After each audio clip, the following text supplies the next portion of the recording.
हाँ जी, good morning.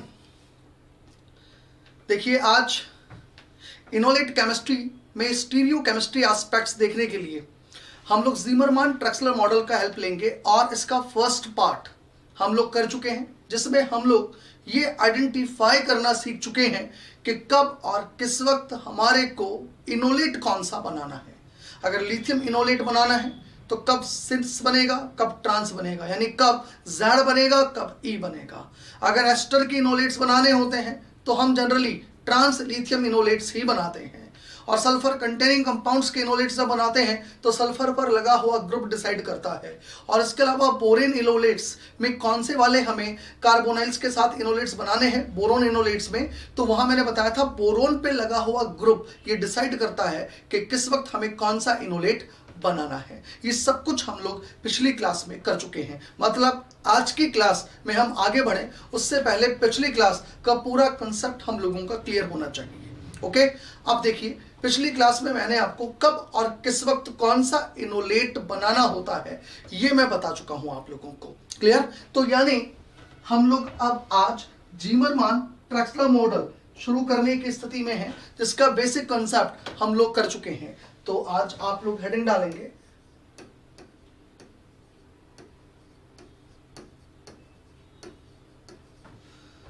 ज़ीमरमान ट्रेक्सलर model.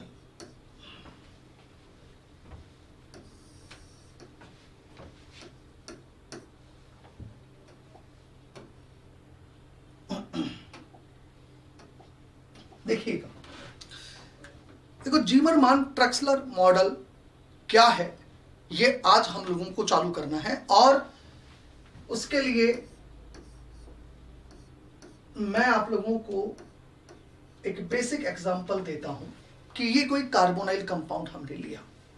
Clear? और ये जो कार्बोनाइल कंपाउंड है, ये कार्बोनाइल कंपाउंड जब भी कभी एलडीए के साथ रिएक्शन करेगा, मतलब एलडीए यहां जब रिएक्शन करेगा insolvent THF and -78 degree centigrade, तो हमारे को इनोलेट्स ऑब्टेन होगा। अब ये बनने वाला इनोलेट, यही तो हम लोगों ने पिछली क्लास में सीखा था, ये जो बनने वाला लिथियम इनोलेट है, ये लिथियम इनोलेट ये भी हो सकता है, और ये बनने वाला लिथियम इनोलेट ये भी हो सकता है। करेक्ट? अब आगे की बात देखिए, इस लिथियम इनोलेट को हम ट्रांस इनोलेट कहते हैं। ये लीजिए, और इस बनने वाले लिथियम इनोलेट को हम सिस इनोलेट कहते हैं। ओके, और कब और किस वक्त ट्रांस इनोलेट बनेगा और कब और किस वक्त सिस इनोलेट बनेगा, किस प्रकार के केस में, ये सब कुछ हमारा पिछले लेक्चर में हो चुका है। ओके, अब मैं ये कह रहा हूं कि अगर मान लीजिए ट्रांस इनोलेट बनता है और अगर ये रिएक्शन करता है किसके साथ, किसी कार्बोनाइल कंपाउंड के साथ, ये लीजिए, this one is the carbonyl compound. Clear? तो जब ये रिएक्शन करेगा ट्रांस इनोलेट तो हमारे को ये प्रोडक्ट ऑब्टेन होता है। ये लीजिए,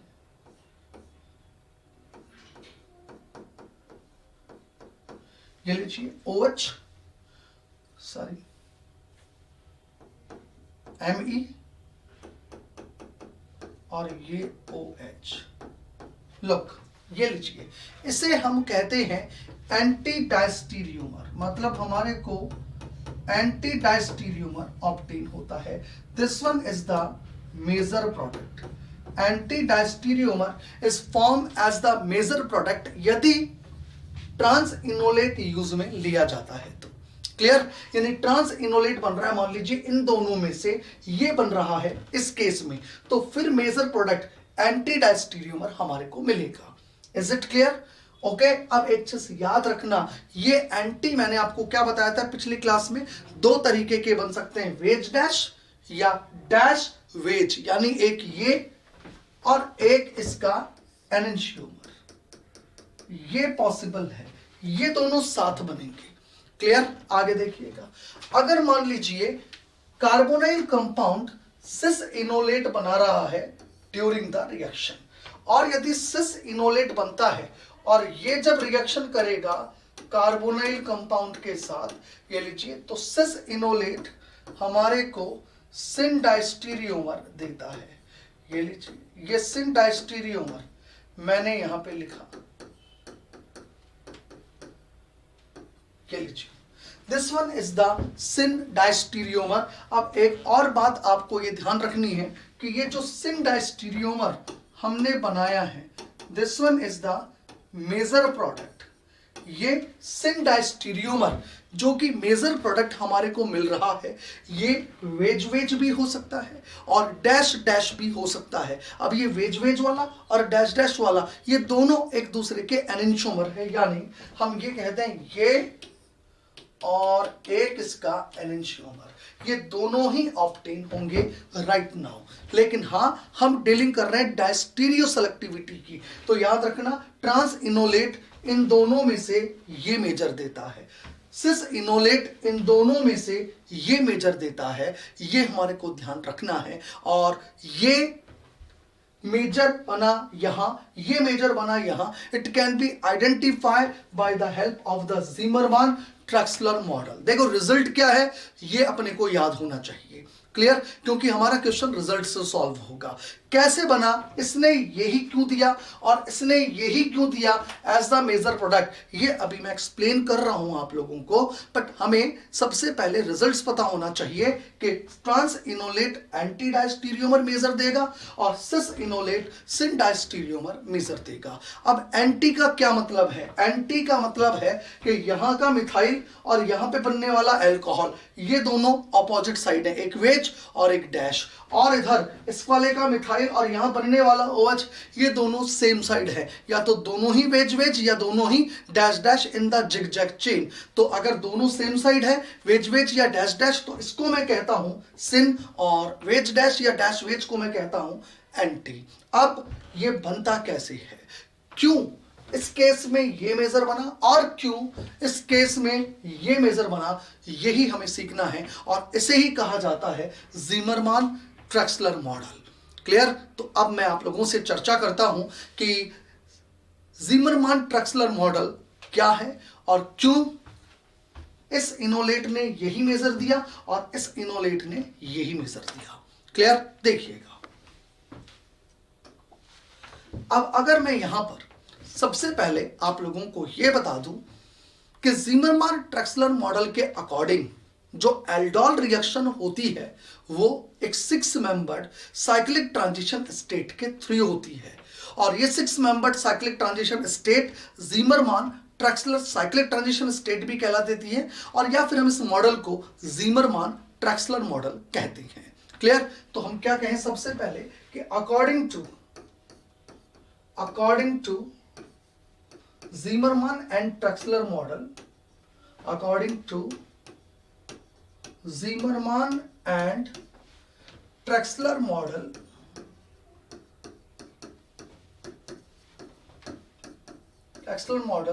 aldol reaction takes place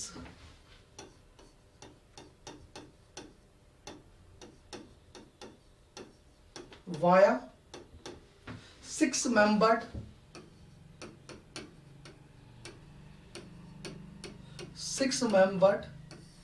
cyclic transition state. 6 membered cyclic transition state called Zimmermann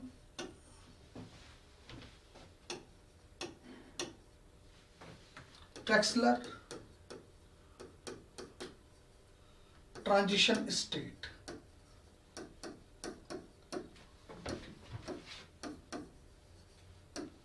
आई बात समझ में? अब हम ये जानते हैं कि 6 मेंबर्ड साइक्लिक ट्रांजिशन स्टेट जो बनेगी, ऑब्वियसली वो 6 मेंबर्ड साइक्लिक ट्रांजिशन स्टेट कौन सी ज्योमेट्री रखेगी, किस तरह से एडजस्ट करेगी। तो हमें ये पता है 6 मेंबर्ड रिंग हो या 6 मेंबर्ड साइक्लिक ट्रांजिशन स्टेट हो, हम जनरली उसे चेयर फॉर्म के अंदर रिप्रेजेंट करते हैं। क्लियर? तो हम कह दें 6 membered cyclic transition state adjust किस में करेगी, इन चेयर फॉर्म।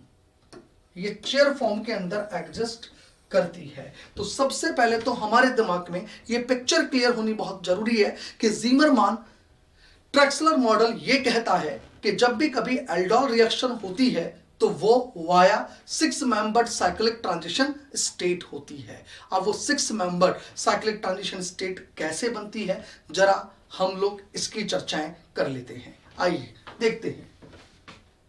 देखिए, इसके लिए मैं सबसे पहले आपसे फर्स्ट केस डिस्कस करता हूं, जरा देखेंगे आप लोग। देखें केस 1। केस 1 क्या है कि अगर मान लीजिए मैं यहां इस प्रकार का इनोलेट ले लेता हूं, ये लीजिए, this one is the enolate, O- lithium plus और ये R। बताइए ये कौन सा इनोलेट है, हम कहेंगे ये ट्रांस इनोलेट है, बिकॉज इन दोनों में से मैं ज्यादा प्रायोरिटी ऑक्सीजन को दूंगा और इधर हाइड्रोजन और मिथाइल में से मिथाइल को ज्यादा प्रायोरिटी दूंगा, और ज्यादा प्रायोरिटी वाले ग्रुप अगर ऑपोजिट साइड है तो मैं उसको या तो ट्रांस कह देता हूं या ई इनोलेट कह देता हूं। इसका CIP रूल से कोई लेना देना नहीं है ई और जेड में, ये मैंने आपको पिछली क्लास में समझा दिया था। ओके, तो इसको मैं कह रहा हूं ट्रांस इनोलेट, ये लीजिए, करेक्ट। अब ये जो ट्रांस इनोलेट है, इस ट्रांस इनोलेट की रिएक्शन हमने यहां कार्बोनाइल कंपाउंड के साथ करवाई, ये लीजिए। अब मैं कह रहा हूं कि ये ट्रांस इनोलेट जब कार्बोनाइल कंपाउंड के साथ रिएक्शन करेगा तो मेजर प्रोडक्ट क्या मिलेगा, हमें मेजर प्रोडक्ट एंटी डायस्टीरियोमर मिलेगा और सिन डायस्टीरियोमर माइनर मिलेगा। क्लियर? तो हम ये कहते हैं 2 प्रकार के डायस्टीरियोमर हमारे को यहां मिलेंगे, एक एंटी और एक syn. Is it clear? Anti major बनेगा और सिन माइनर बनेगा। इन द मैक्सिमम केसेस हम लोग रिएक्शंस के लिए ऐसा ही कहते हैं कि trans enolate anti diastereomer major product देता है और cis enolate syn diastereomer major product देता है। अब यही तो समझना है कि ऐसा क्यों हो रहा है, तो जरा समझेंगे ऐसा क्यों हो रहा है। इसको मैं एक्सप्लेन करता हूं, आप इस एक्सप्लेनेशन को बहुत ही ध्यान से देखिएगा। देखिए, अगर मैं आपसे ये कहूं एक 6 मेंबर्ड रिंग ऐसे रिप्रेजेंट होती है, जरा देखेंगे इस 6 मेंबर्ड रिंग में मैं पूरी ट्रांजिशन स्टेट बनाऊंगा। अभी मैं क्या करता हूं, फर्स्ट ऑफ ऑल यहां तो इस लिथियम को रिप्रेजेंट करता हूं। यहां तो मैंने क्या किया, इस लिथियम को रिप्रेजेंट किया। ओके, देखो इधर,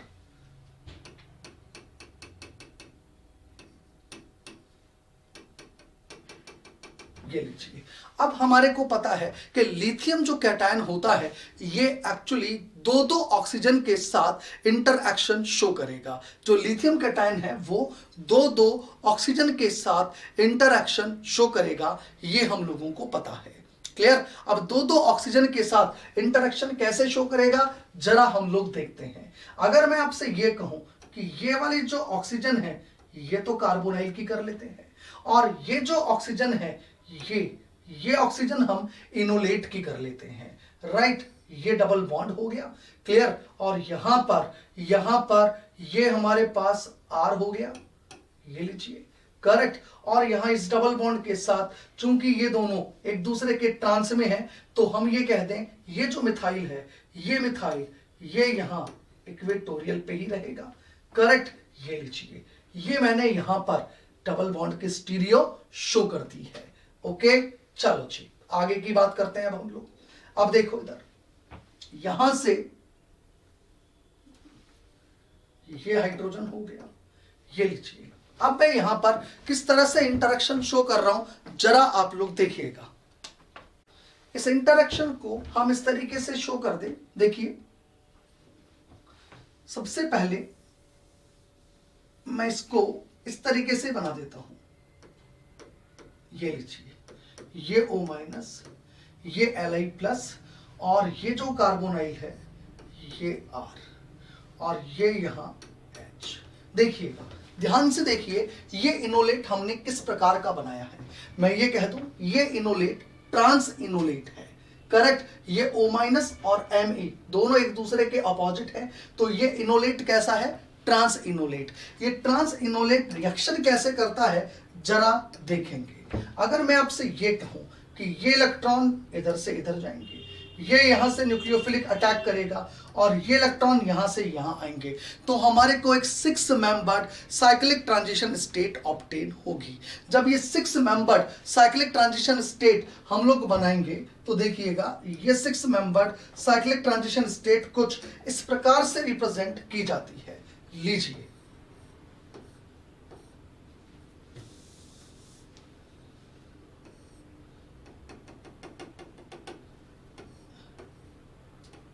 ये लीजिए, ये लिथियम आयन, ये कार्बन, ये ऑक्सीजन, ये लीजिए, ये बॉन्ड ब्रेक हो रहा है, ये बन रहा है, क्लियर। यहां पर ये R ग्रुप है बेसिकली, ये लीजिए। अब अगर मैं आपसे ये कहूं कि यहां पर अगर ये ट्रांस इनोलेट है, तो इसका मतलब ये R, ये Me यहीं पर रहेगा, और ये हाइड्रोजन यहां पर आएगा, और ये जो कार्बोनाइल के साथ ये जो R ग्रुप लगा हुआ है R, इस कार्बोनाइल का ये जो R ग्रुप है, इसकी दो पॉसिबिलिटीज हो सकती हैं कि अब इसको हमें रखना कहां पर है। और ये बात समझ में, अगर मैं इस R को एक्सियल पे रखता हूं, then there is a repulsion. तो ये जो R है, ये रिपल्शन शो करेगा, 1,3 डाइएक्सियल इंटरेक्शन ये शो करेगा। और अगर मैं इस R को यहां पे रखता हूं, तो रिपल्शन कम होगा। मतलब कार्बोनाइल के जो R हैं, कार्बोनाइल का जो R है, एक्चुअली ये इक्वेटोरियल पोजीशन पर हम रखना प्रेफर करेंगे, ताकि रिपल्सिव इंटरेक्शन कम से कम हो, क्लियर। बिकॉज यहां दो पॉसिबिलिटीज हैं, तो मैंने ये वाली पॉसिबिलिटी यहां सेलेक्ट की है, और अब यहां हाइड्रोजन मैंने एक्सियल पे लगा लिया है, राइट। अब एक बात बताइए, एक पॉसिबिलिटी क्या है, एक ट्रांजिशन स्टेट ये भी बन सकती थी इसी की।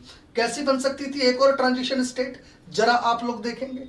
एक ट्रांजिशन स्टेट हम इसकी ये भी बना सकते थे, बहुत ध्यान से देखिएगा। अब आप लोग, एक ट्रांजिशन स्टेट हम ये बना सकते थे, ये लीजिए, ये लीजिए,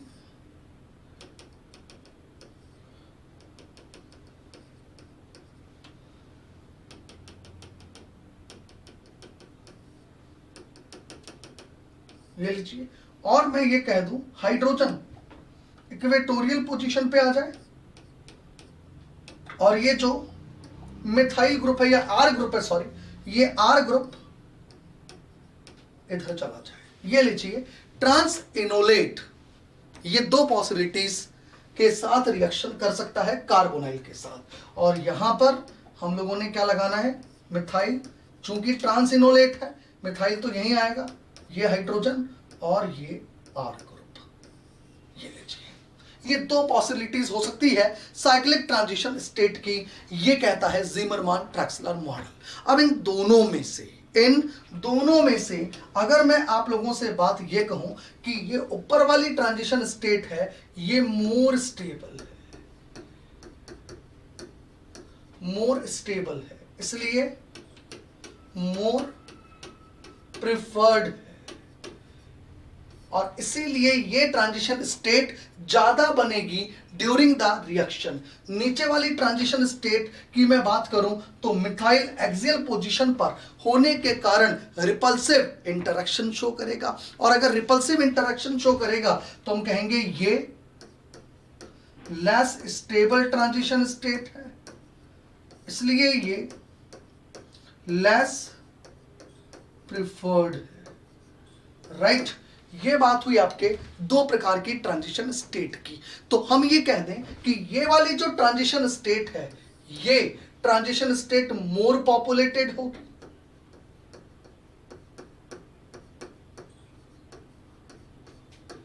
ओके। और ये वाली जो ट्रांजिशन स्टेट है, ये वाली ट्रांजिशन स्टेट लेस पॉपुलेटेड होगी।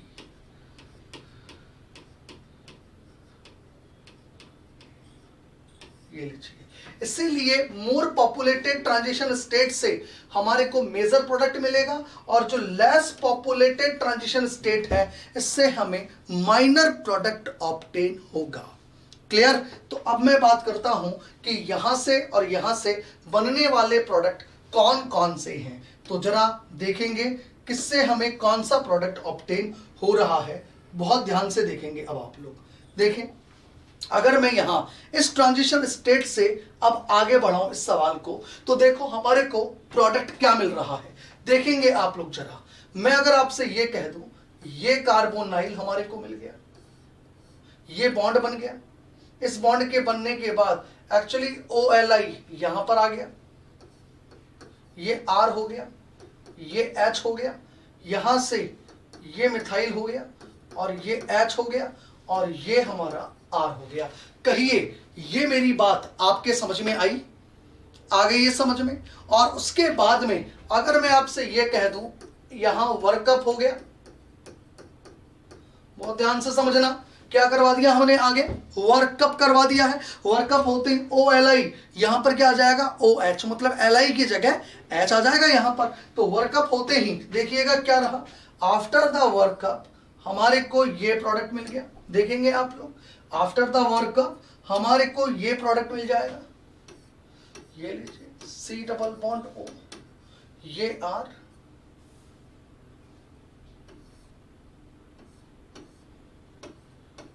ये OH, ये R है, ये H है, ये H है, और ये मिथाइल है। Is it clear?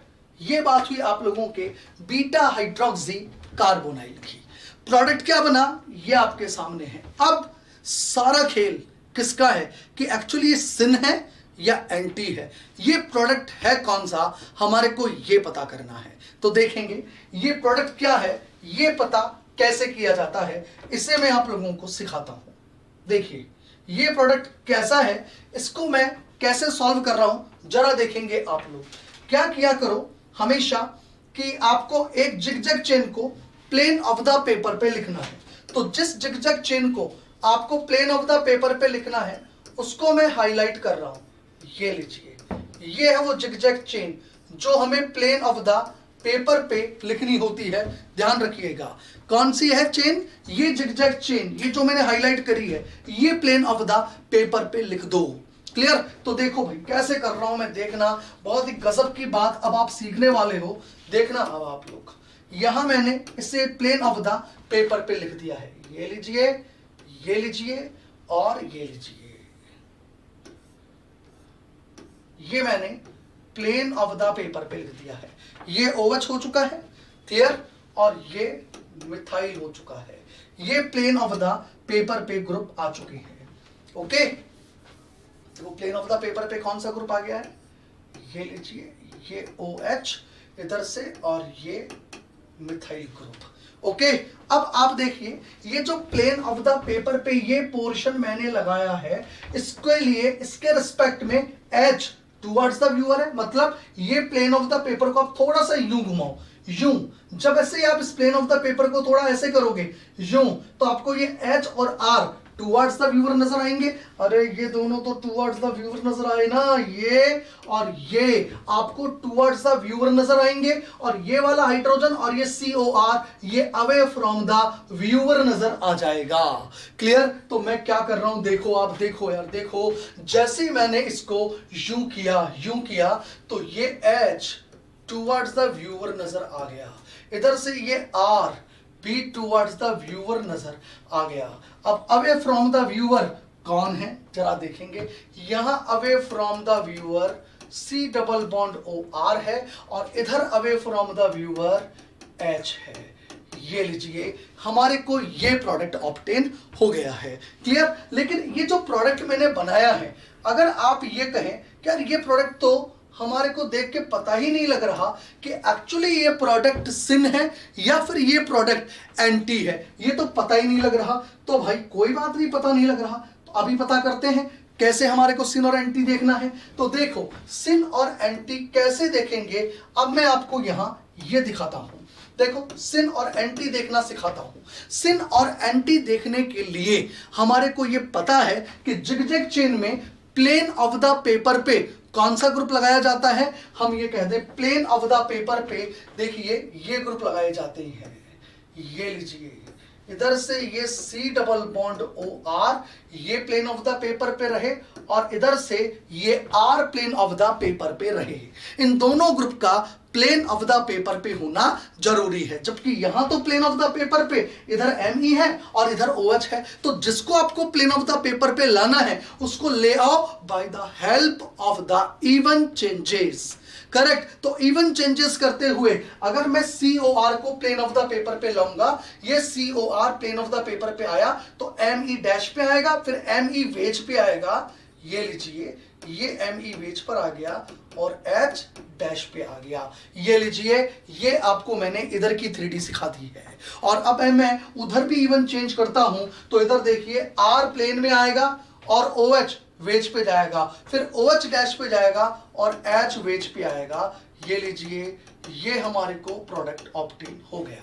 अब आप ध्यान से देखिएगा कौन कौन से ग्रुप्स देखे जाते हैं सिन और एंटी स्टीरियो देखने के लिए। इधर का तो देखा जाता था ME ग्रुप और इधर देखा जाता था OH ग्रुप। देखिए एक वेज पर है और एक डैश पर है। इसका मतलब क्या हुआ कि वो ट्रांजिशन स्टेट जो मोर पॉपुलेटेड थी, और जो ट्रांजिशन स्टेट मोर पॉपुलेटेड थी उस ट्रांजिशन स्टेट ने हमें anti diastereomer as the major product given as the major product दिया है। यानी कौन सा डायस्टीरियोमर मेजर बना, ये एंटी डायस्टीरियोमर हमें मेजर प्रोडक्ट ऑब्टेन हुआ है। इसी की तो बात कर रहा था मैं। तो इस ट्रांजिशन स्टेट ने जो कि मोर पॉपुलेटेड थी, जो कि मेजर थी, उसने हमें anti diastereomer as the major product दे दिया है। अब मैं नीचे वाली ट्रांजिशन स्टेट को जरा सॉल्व करता हूं। देखो इस ट्रांजिशन स्टेट को भी जरा सॉल्व कर लेते हैं हम लोग, कहीं कोई दिक्कत नहीं आएगी। देखो करते हैं इस वाली ट्रांजिशन स्टेट को सॉल्व करते हैं हम लोग। देखो अगर मैं आपसे ये कहूं कि भाई ये जो ये वाली ट्रांजिशन स्टेट है इसमें मिथाइल एक्सियल पर है और हमें पता है ये ट्रांजिशन स्टेट लेस प्रिफर्ड है, लेस पॉपुलेटेड है। अब इस ट्रांजिशन स्टेट से जो हमें प्रोडक्ट मिल जाएगा आफ्टर द रिएक्शन वो क्या है जरा देखेंगे। ये कार्बोनाइल इधर आ गया, ये R हो गया, ये लीजिए, और यहां से ये बॉन्ड बन गया और ये O हो गया, राइट। यहां ये ME है, ये H है, और वर्कअप भी मैं यहीं पे करा देता हूं भैया, साथ के साथ ही करा देता हूं वर्कअप। जैसे वर्कअप हुआ ये OH हो गया, इधर से ये H हो गया और ये ME हो गया। ये लीजिए ये हमारे को स्पीशीज मिल चुकी है। अब मैं क्या कह रहा हूं जरा देखना। अब मैं आपसे ये कह रहा हूं कि यहां एक जिगजैग चेन आपको प्लेन ऑफ द पेपर पे रखनी है। तो हाईलाइट किसको करते हैं, अरे देखो यार हाईलाइट किसको करते थे, देखो हाईलाइट जिधर जिसको जिस वक्त आप इसको करते थे बस उसे ही हाईलाइट यहां करना है। अरे जो हाईलाइटेड जिगजैग चेन ऊपर थी वो वही हाईलाइटेड आपको नीचे भी करनी है। ये लीजिए इसको मैंने हाईलाइट कर दिया जिगजैग चेन को। इसको प्लेन ऑफ द पेपर पे रखो। जैसे इसको प्लेन ऑफ द पेपर पे रखोगे ये लीजिए ये ME हो गया, ये OH हो गया, लीजिए रख दिया प्लेन ऑफ द पेपर पे। और अब आप इसको यूं उठाओ। जैसे आप इसको यूं उठाओगे आपको ये वाला H भी वेज पे नजर आएगा और ये वाला H भी वेज पे नजर आएगा। जब आप इसको यूं उठाओगे तो आप क्या लिखोगे, ये H वेज पर आ गया और इधर से ये H भी वेज पर आ गया। तो कहिए डैश पे कौन आ गया, हम कहेंगे डैश पे यहां पर तो COR आ गया और यहां पे डैश पे मिथाइल ग्रुप आ गया है। क्लियर। अभी भी हमें ये सिन है या एंटी है इसके बारे में पता ही नहीं लग रहा। तो अगर ये सिन है या एंटी है इसके बारे में पता करना है तो क्या करोगे, तो इसके बारे में पता करने के लिए आपको एक ऐसी जिगजैग चेन लेनी पड़ेगी जिससे हमें ये पता लगता है। यानी ये C डबल बॉन्ड OR और इधर से ये लीजिए इधर से ये Me, ये लीजिए correct, RC double bond O और इधर से ये Me। देखो भाई सेम यही चीज मैंने यहां पर करी थी, इधर देखो, इधर ये RCHO था क्या, R इधर भी ये देखो, इधर RCHO।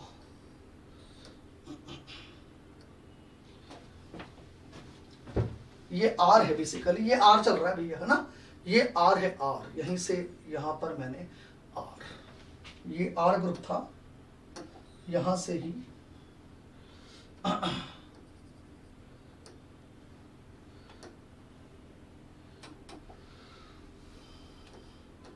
ये RCHO ग्रुप था करेक्ट, और यहां पर भी ये RCHO ग्रुप है करेक्ट, और इधर भी ये RCHO ग्रुप है। जब इधर गया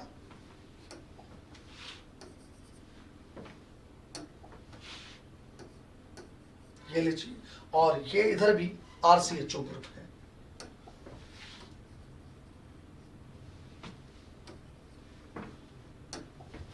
ये लीजिए, ओके चलिए।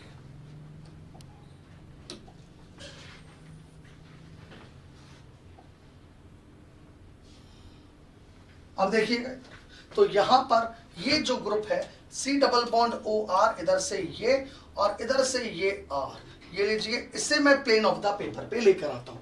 जब मैं इसे प्लेन ऑफ द पेपर पे लेकर आऊंगा ना, तो फिर मेरे को इवन चेंजेस करवाने पड़ेंगे, और इवन चेंजेस हमने स्टीरियो केमिस्ट्री में बहुत सीखे हैं। जब मैं इस वाले कायरल पर इवन चेंजेस कराऊंगा तो COR को मैंने प्लेन ऑफ द पेपर पे भेजा, फिर ME डैश पर आ गया, देन ME वेज पर आ गया, और H डैश पे आ गया। तो ये लीजिए, यहां पर ये ME वेज पर आ गया और ये H डैश पे आ गया।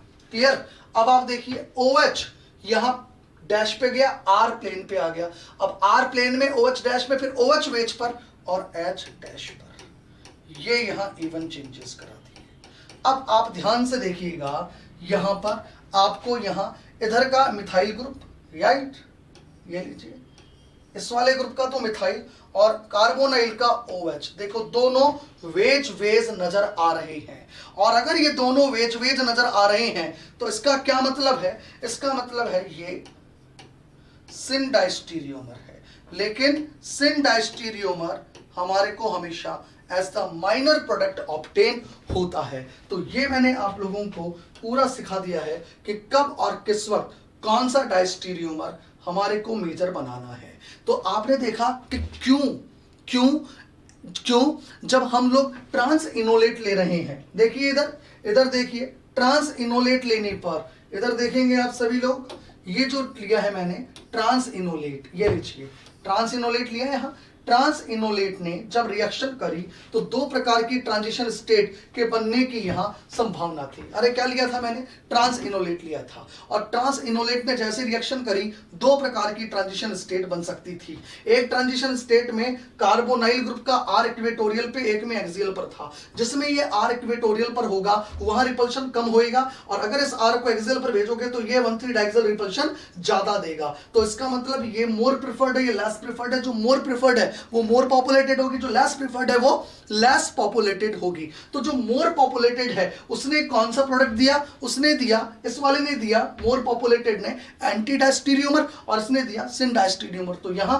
एंटी डायस्टीरियोमर मेजर बना। क्लियर? तो आपने देखा ट्रांस इनोलेट लेने पर एंटी डायस्टीरियोमर मेजर प्रोडक्ट मिलता है। उस एंटी को बनाने के लिए मैंने आपको क्या तरीका सिखाया, ट्रांजिशन स्टेट बनने के बाद हमें पता है ये कार्बोनाइल बन जाएगा, ये लीजिए, इस कार्बोनाइल को अल्कोहल में कन्वर्ट कर दिया, ये लीजिए, ये अल्कोहल में कन्वर्ट हो गया। फिर मैंने कहा इस जिगजैग चेन को आप ऐसे लिखो, ये वाला जो पोर्शन था ये यानी ये जो हाईलाइट किया गया है, इसे प्लेन ऑफ द पेपर पे लिख दो, और उसके बाद आप जब इसको यूं उठाओगे तो इस वाले कार्बन पर ये H वेज पर और ये COR डैश पे नजर आएगा, और जब आप इसको यूं उठाओगे तो ये R वेज पर और ये H डैश पे नजर आएगा। उसके बाद में यहां से आपको सिन एंटी का पता नहीं लग रहा, आप इसमें इस तरह से इवन चेंज करवाओ कि प्रिंसिपल चेन, मतलब आप जिगजैग चेन में जिसे प्लेन ऑफ द पेपर पे रखते हो वो प्लेन ऑफ द पेपर पे आ जाए इवन चेंज करते हुए। तो COR को मैं प्लेन में लेकर आया, ME डैश पे आया, फिर ME वेज पर आया, H डैश पे आया, ये इवन चेंज यहां कराए, और वही इवन चेंज मैंने यहां करवाए, तो मुझे ME और OH दोनों एंटी नजर आ रहे हैं, एक वेज पर और एक डैश पे, तो मैंने कहा हमें anti diastereomer as the major product obtain होता है। क्लियर? और जब मैं यहां दूसरी ट्रांजिशन स्टेट जो कि माइनर है उससे चलता हूं तो हमें syn diastereomer as the minor product obtain होता है। तो आपने एक चीज देख ली कि क्यों ट्रांस इनोलेट होने पर anti diastereomer as the major product obtain हो रहा है। अब मैं यहां से, ये तो मैं आप लोगों को कौन सा केस बता चुका हूं, जरा देखेंगे। ये मैं आप लोगों को बता चुका हूं फर्स्ट केस, पहला केस हमारे बीच में डिस्कस हो चुका है। अब मैं आपसे डिस्कस करूंगा केस 2। केस 2 का क्या मतलब हो गया कि अब मैं ट्रांस इनोलेट ना लेके सिन इनोलेट लूंगा, और आप देखेंगे कि सिन इनोलेट लेने पर जो मेजर प्रोडक्ट ऑब्टेन होता है ना, वो मेजर प्रोडक्ट सिन डायस्टीरियोमर होता है और एंटी डायस्टीरियोमर वहां माइनर होता है। उसे आप लोग और देख लें। फिर आपको हमेशा रिजल्ट याद रखने हैं, रिजल्ट ही याद रखने हैं, ये ध्यान रखिएगा। ओके, कैसे बनता है ये मैंने आपको समझा दिया है डिटेल के अंदर। अब मैं एक बार और बिल्कुल ऐसे ही सिन डायस्टीरियोमर को लेते हुए, सिन इनोलेट को मतलब सिस इनोलेट को लेते हुए, जेड इनोलेट को लेते हुए और इस पूरे को समझा देता हूं, और फिर हम क्वेश्चन सॉल्व करना चालू करते हैं। ओके, चलिए अब हम लोग लेते हैं केस 2।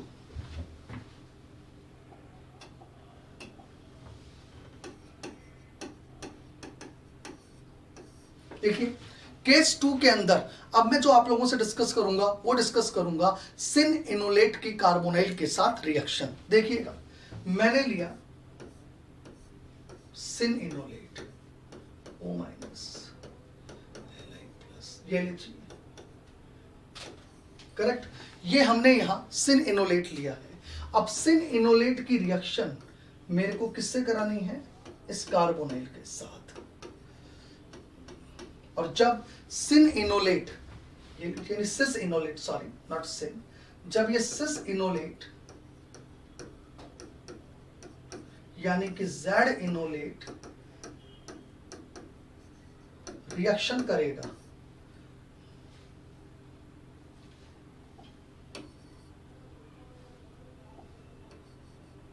देखिए जब ये रिएक्शन करेगा तो भी मैं कह रहा हूं दो प्रकार के प्रोडक्ट हमारे को यहां ऑब्टेन होंगे। एक हमारे को सिन डायस्टीरियोमर मिलेगा, एक हमारे को एंटी डायस्टीरियोमर मिलेगा। लेकिन अब इस वक्त हमारे को ये जो सिन डायस्टीरियोमर है ये मेजर मिलेगा और एंटी डायस्टीरियोमर जो है वो माइनर मिलेगा। यानी सिन इस बार हमारे को मेजर मिलेगा और एंटी हमारे को इस बार माइनर मिलेगा। अब ये कैसे हम लोगों को करना है जरा देखेंगे आप लोग। देखिएगा हम किस तरह से यहां रिएक्शन करवा रहे हैं, जरा देखेंगे। देखो मैंने क्या किया, सिस इनोलेट लिया,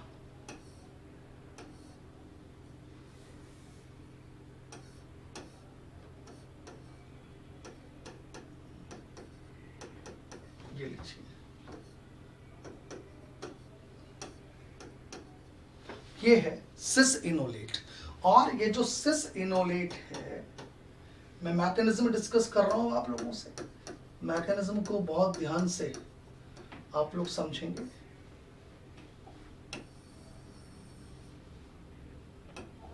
ठीक है, और मैंने यहां सिस इनोलेट की रिएक्शन किससे करवानी है? मैंने रिएक्शन करवाई कार्बोनाइल से। ये लीजिए, जैसे ही कार्बोनाइल के साथ रिएक्शन होगी, दो प्रकार की 6 मेंबर्ड साइक्लिक ट्रांजिशन स्टेट यहां बन सकती है। कैसे बनी जरा देखेंगे। देखो ये लीजिए,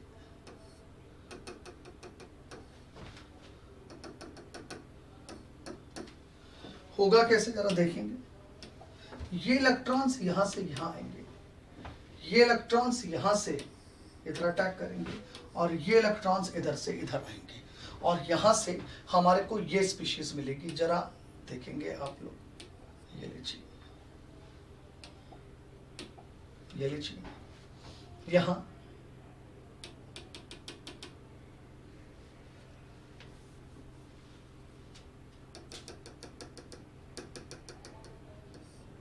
कार्बोनाइल के साथ रिएक्शन और कार्बोनाइल और लिथियम के साथ बॉन्ड फॉर्मेशन होगी। अब ये जो इनोलेट है, ये इनोलेट कैसा है? हमने कहा सिस इनोलेट है, और ये सिस इनोलेट अगर है तो आपको ये मिथाइल एक्सियल पे ही लगाना पड़ेगा और ये हाइड्रोजन इक्वेटोरियल पे जाएगा। अब आप सोचोगे सर ये इक्वेटोरियल पर क्यों नहीं लगाया? नहीं, इनोलेट के अंदर मुझे इस मिथाइल को किधर लगाना है ये फिक्स है। मतलब कि अगर मैंने ट्रांस इनोलेट बना रखा था तो एमी हमेशा इक्वेटोरियल पर आएगा, और अगर मैंने सिस इनोलेट बना रखा था तो एमी हमेशा एक्सियल पे ही आएगा। करके देख लो, यहां जब डबल बॉन्ड बनाऊंगा मैं एल्कीन में तो मैं मिथाइल इधर की तरफ रखूंगा तब ही सिस इनोलेट बनेगा। इसका मतलब मिथाइल का इस पोजीशन पर आना फिक्स है, फिक्स। क्लियर? दो प्रकार की पॉसिबिलिटी आप केवल कार्बोनाइल के आर की लिख सकते हो। कौन कौन सी? एक पॉसिबिलिटी तो ये है कि आप इस आर को इक्वेटोरियल पर रखें। आर को कहां रखें? इक्वेटोरियल पर रखें, ध्यान रखिएगा। एक पॉसिबिलिटी तो ये है, करेक्ट। याद रहे ये जो ट्रांजिशन स्टेट है, ये ट्रांजिशन स्टेट मोर पॉपुलेटेड है। ये ट्रांजिशन स्टेट के बारे में कहा जाएगा ये मोर पॉपुलेटेड ट्रांजिशन स्टेट है। व्हाई? बिकॉज ये ट्रांजिशन स्टेट मोर स्टेबल है। क्लियर? बिकॉज यहां जो आर है वो आर इक्वेटोरियल पोजीशन पर प्रेजेंट है। क्लियर? अब इसके अंदर एक और पॉसिबिलिटी और क्या हो सकती है? अगर मैं आपसे ये कहूं कि एक ट्रांजिशन स्टेट हम यहां और बना सकते हैं। कौन सी ट्रांजिशन स्टेट बना सकते हैं? एक ट्रांजिशन स्टेट यहां पे और बनेगी, लेकिन वो ट्रांजिशन स्टेट जो बनेगी वो लेस पॉपुलेटेड होगी, वो लेस स्टेबल होगी। कैसे बनेगी जरा देखेंगे, देखेंगे जरा। ये ऐसे ही रहेगा,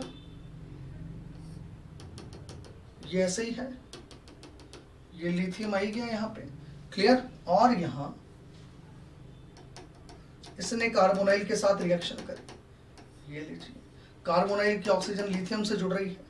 और अब के मैं ये कह दूं कि ये जो आर ग्रुप है ना, आर, ये आर ग्रुप इक्वेटोरियल की जगह एक्सियल पे आ जाए, ये लीजिए, और ये एच इधर आ जाए। याद रहे, याद रहे आप लोगों को, एम ई यहां एक्सियल पे ही आएगा, ये इक्वेटोरियल पे ही आएगा। ऐसा क्यों? तो आपको पता है बिकॉज ये यहां हमने सिस इनोलेट लिया है। ये वाली जो ट्रांजिशन स्टेट है, इस ट्रांजिशन स्टेट में आर कहां गया? एक्सियल पोजीशन के ऊपर गया। ठीक है, देखिएगा यहां पर ये आर एक्सियल पर चला गया, इसलिए हम इस ट्रांजिशन स्टेट को क्या कहेंगे? That is less populated. Clear? और ये लेस स्टेबल ट्रांजिशन स्टेट कही जाएगी। अब मैं यहां पर आगे बढ़ता हूं। देखो जो मोर पॉपुलेटेड ट्रांजिशन स्टेट है, ये आपको मेजर प्रोडक्ट देगी और ये आपको माइनर प्रोडक्ट देगी। यहां से आपको मेजर प्रोडक्ट ऑब्टेन होगा और यहां से आपको माइनर प्रोडक्ट ऑब्टेन होगा, ये हम लोग जानते हैं। क्लियर? अब अगर मैं यहां पर इससे आगे चलता हूं तो देखो कैसे कैसे क्या क्या प्रोडक्ट बना, जरा देखते चलते हैं। देखो भाई, दोनों ट्रांजिशन स्टेट को अब मैं सॉल्व कर रहा हूं, बहुत ही ध्यान से आप लोग समझिएगा। अगर मैं आपसे ये कहूं आफ्टर द रिएक्शन ये कार्बोनाइल में कन्वर्ट हो गया, ये हमारा आर आ गया, ये एच है, ये मिथाइल है, और इधर से ये एल्कोहल बन चुका है, ये आर ग्रुप यहां है, और हाइड्रोजन ऊपर की तरफ है। हाइड्रोजन किस तरफ है? हाइड्रोजन ऊपर की तरफ है, ये लीजिए ऊपर की तरफ है। ये मैंने यहां पर बता दिया आपको। ओके, अब मैं जो कह रहा हूं जरा देखेंगे, जरा देखेंगे। अगर मैं आपसे ये कह दूं कि भाई देखो ये वाली जो जिगजैग चेन है, इसको तो प्लेन ऑफ द पेपर पे लो। ये जो जिगजैग चेन है ना, ये इसको तो प्लेन ऑफ द पेपर पे ले लो यार। करेक्ट? ये तो प्लेन ऑफ द पेपर पे आ गई है आपकी। ठीक है, तो ये लीजिए प्लेन ऑफ द पेपर पे लगाते हैं, ये OH हो गया और ये H हो गया। अब आप ये बताइए जो zigzag chain plane of the paper पे है वो आपके सामने है। जब आप इसको यूं उठाओगे, थोड़ा सा यूं करोगे, तो इधर से ये Me वेज पर आएगा। लो जी, इस Me को आप वेज पर लगा लीजिए, और इधर से ये R वेज पे आएगा, ये लीजिए, हो गया। अब बताइए डैश पर कौन चला गया? तो मैं कह दूं डैश पे COR और यहां से ये H डैश पे आ जाएगा। क्लियर? ये मैंने आप लोगों को बता दिया है। अब आप आगे की चीज देखिएगा। अब अगर मैं आपसे ये कहूं यहां से सिन और एंटी का जरा पता ही नहीं लग रहा, तो पता करो भाई सिन है या एंटी है, तो बहुत आसान है। सिन और एंटी का पता करने के लिए आपको मैंने क्या सिखाया है? आपको मैंने ये सिखाया है कि यहाँ प्रिंसिपल चेन में इधर तो कौन होना चाहिए? आर होना चाहिए, और इधर कौन होना चाहिए? C double bond O R होना चाहिए। तब आपको सिन और एंटी का पता लगेगा। क्लियर? और ये हम कर सकते हैं bye the help of the even changes. तो मैं अब अगर यहाँ इवन चेंजेस कराता हूँ, सी ओ आर को अगर मैं प्लेन ऑफ द पेपर पे भेजूंगा, ये प्लेन ऑफ द पेपर पे जाएगा तो एच डैश पे आएगा, फिर एच वेज पर आएगा और एम ई डैश पे चला जाएगा। क्लियर? तो मैं यहाँ इवन चेंजेस यहाँ करवाता हूँ, जैसे ही इधर से तो अपना यहाँ पर क्या रहा? सी ओ आर कहाँ गया?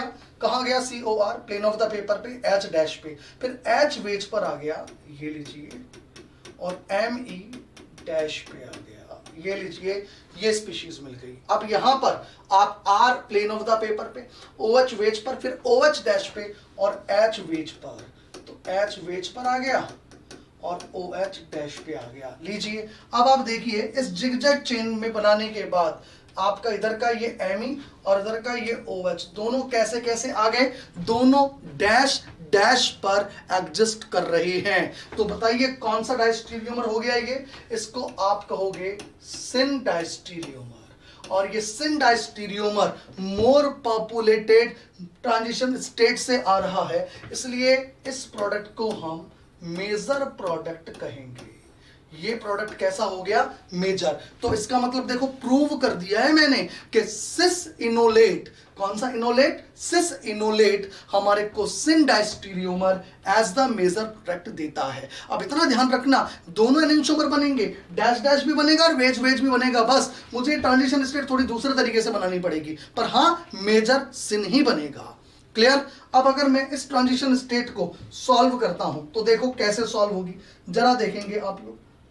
इसको सॉल्व करता हूं मैं। अगर मैं इसको सॉल्व करूंगा तो देखो इधर ये सी डबल बॉन्ड ओ, इधर से ये आर, ये लीजिए, इधर से ये ओ और एच। मैंने वर्कअप भी कर दिया भैया, सीधा सीधा सा मैंने सीधा सीधा सा वर्कअप कर दिया। यहाँ पे ये अंडरस्टूड था कि बाद में वाटर वगैरह यहाँ पर एच जोड़ेगा, वर्कअप हो गया है ना, ये ओ एच आ गया। अब आप बताइए यहाँ पर कौन लगा हुआ है?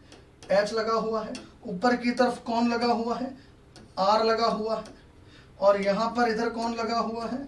ये आपके एम ई लगा हुआ है और ये आपका एच लगा हुआ है। अब मैं आपसे कहूँ भाई जिगजैग चेन, यहाँ पर देखो क्या है, ये रही जिगजैग चेन, ये लीजिए, ये और ये हमारी जिगजैग चेन है। अगर मैं इस जिगजैग चेन को यहाँ बनाऊं, ये लीजिए एच और ये ओ एच, तो बताइए वेज पर तो कौन आ गया? इधर से ये मिथाइल, करेक्ट, और डैश पे कौन आ गया? सी ओ आर, और यहाँ पर वेज पर कौन है? एच, और डैश पे कौन है? आर। ये लीजिए, ये हमारे को प्रोडक्ट मिल चुका है। अब ये एक्चुअली प्रोडक्ट सिन है या एंटी है, ये भी तो देखना पड़ेगा। क्लियर? तो चलिए मैंने यहाँ पर सिन और एंटी जिगजैग चेन तो बना दी मैंने। अब मैं सिन और एंटी देखने के लिए जिगजैग चेन में प्लेन ऑफ द पेपर पे मुझे रखना क्या है, ये आप लोगों को पता है भैया। चलो तो उसके बेसिस पर सॉल्व करता हूँ मैं आगे।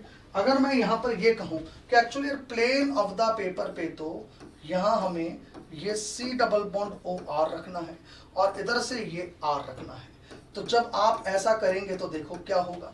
ये प्लेन ऑफ द पेपर पे गया एच डैश पे, फिर एच वेज पर और एम ई डैश पे आ गया, ये लीजिए बिल्कुल आ गया। और यहाँ आर प्लेन में आया, ओ एच डैश पे आ गया, उसके बाद में ओ एच वेज पे आ गया और एच डैश पे चला गया। तो अब आप देखिएगा यहाँ पर कौन कौन आपके यहाँ ये एम ई और ये ओ एच एक डैश पे है और एक वेज पर है। और बताइए ये स्टीरियो केमिस्ट्री क्या कहलाती है? आप कहोगे इस स्टीरियो केमिस्ट्री को हम एंटी स्टीरियो केमिस्ट्री कहते हैं। कौन सी कहते हैं? एंटी, तो मैं इसको कहूंगा हमारे को ये एंटी डायस्टीरियोमर मिला और ये आपको लेस पॉपुलेटेड ट्रांजिशन स्टेट से मिल रहा है, इसलिए हम इसको माइनर कहेंगे। ये लीजिए, ये बात हुई आपके यहां कि सिस इनोलेट ने सिन डायस्टीरियोमर मेजर दिया और ट्रांस इनोलेट ने एंटी डायस्टीरियोमर मेजर प्रोडक्ट दिया। क्लियर? ये पूरा मैंने आपको समझा दिया है, उतार लीजिए एक बार, उतार।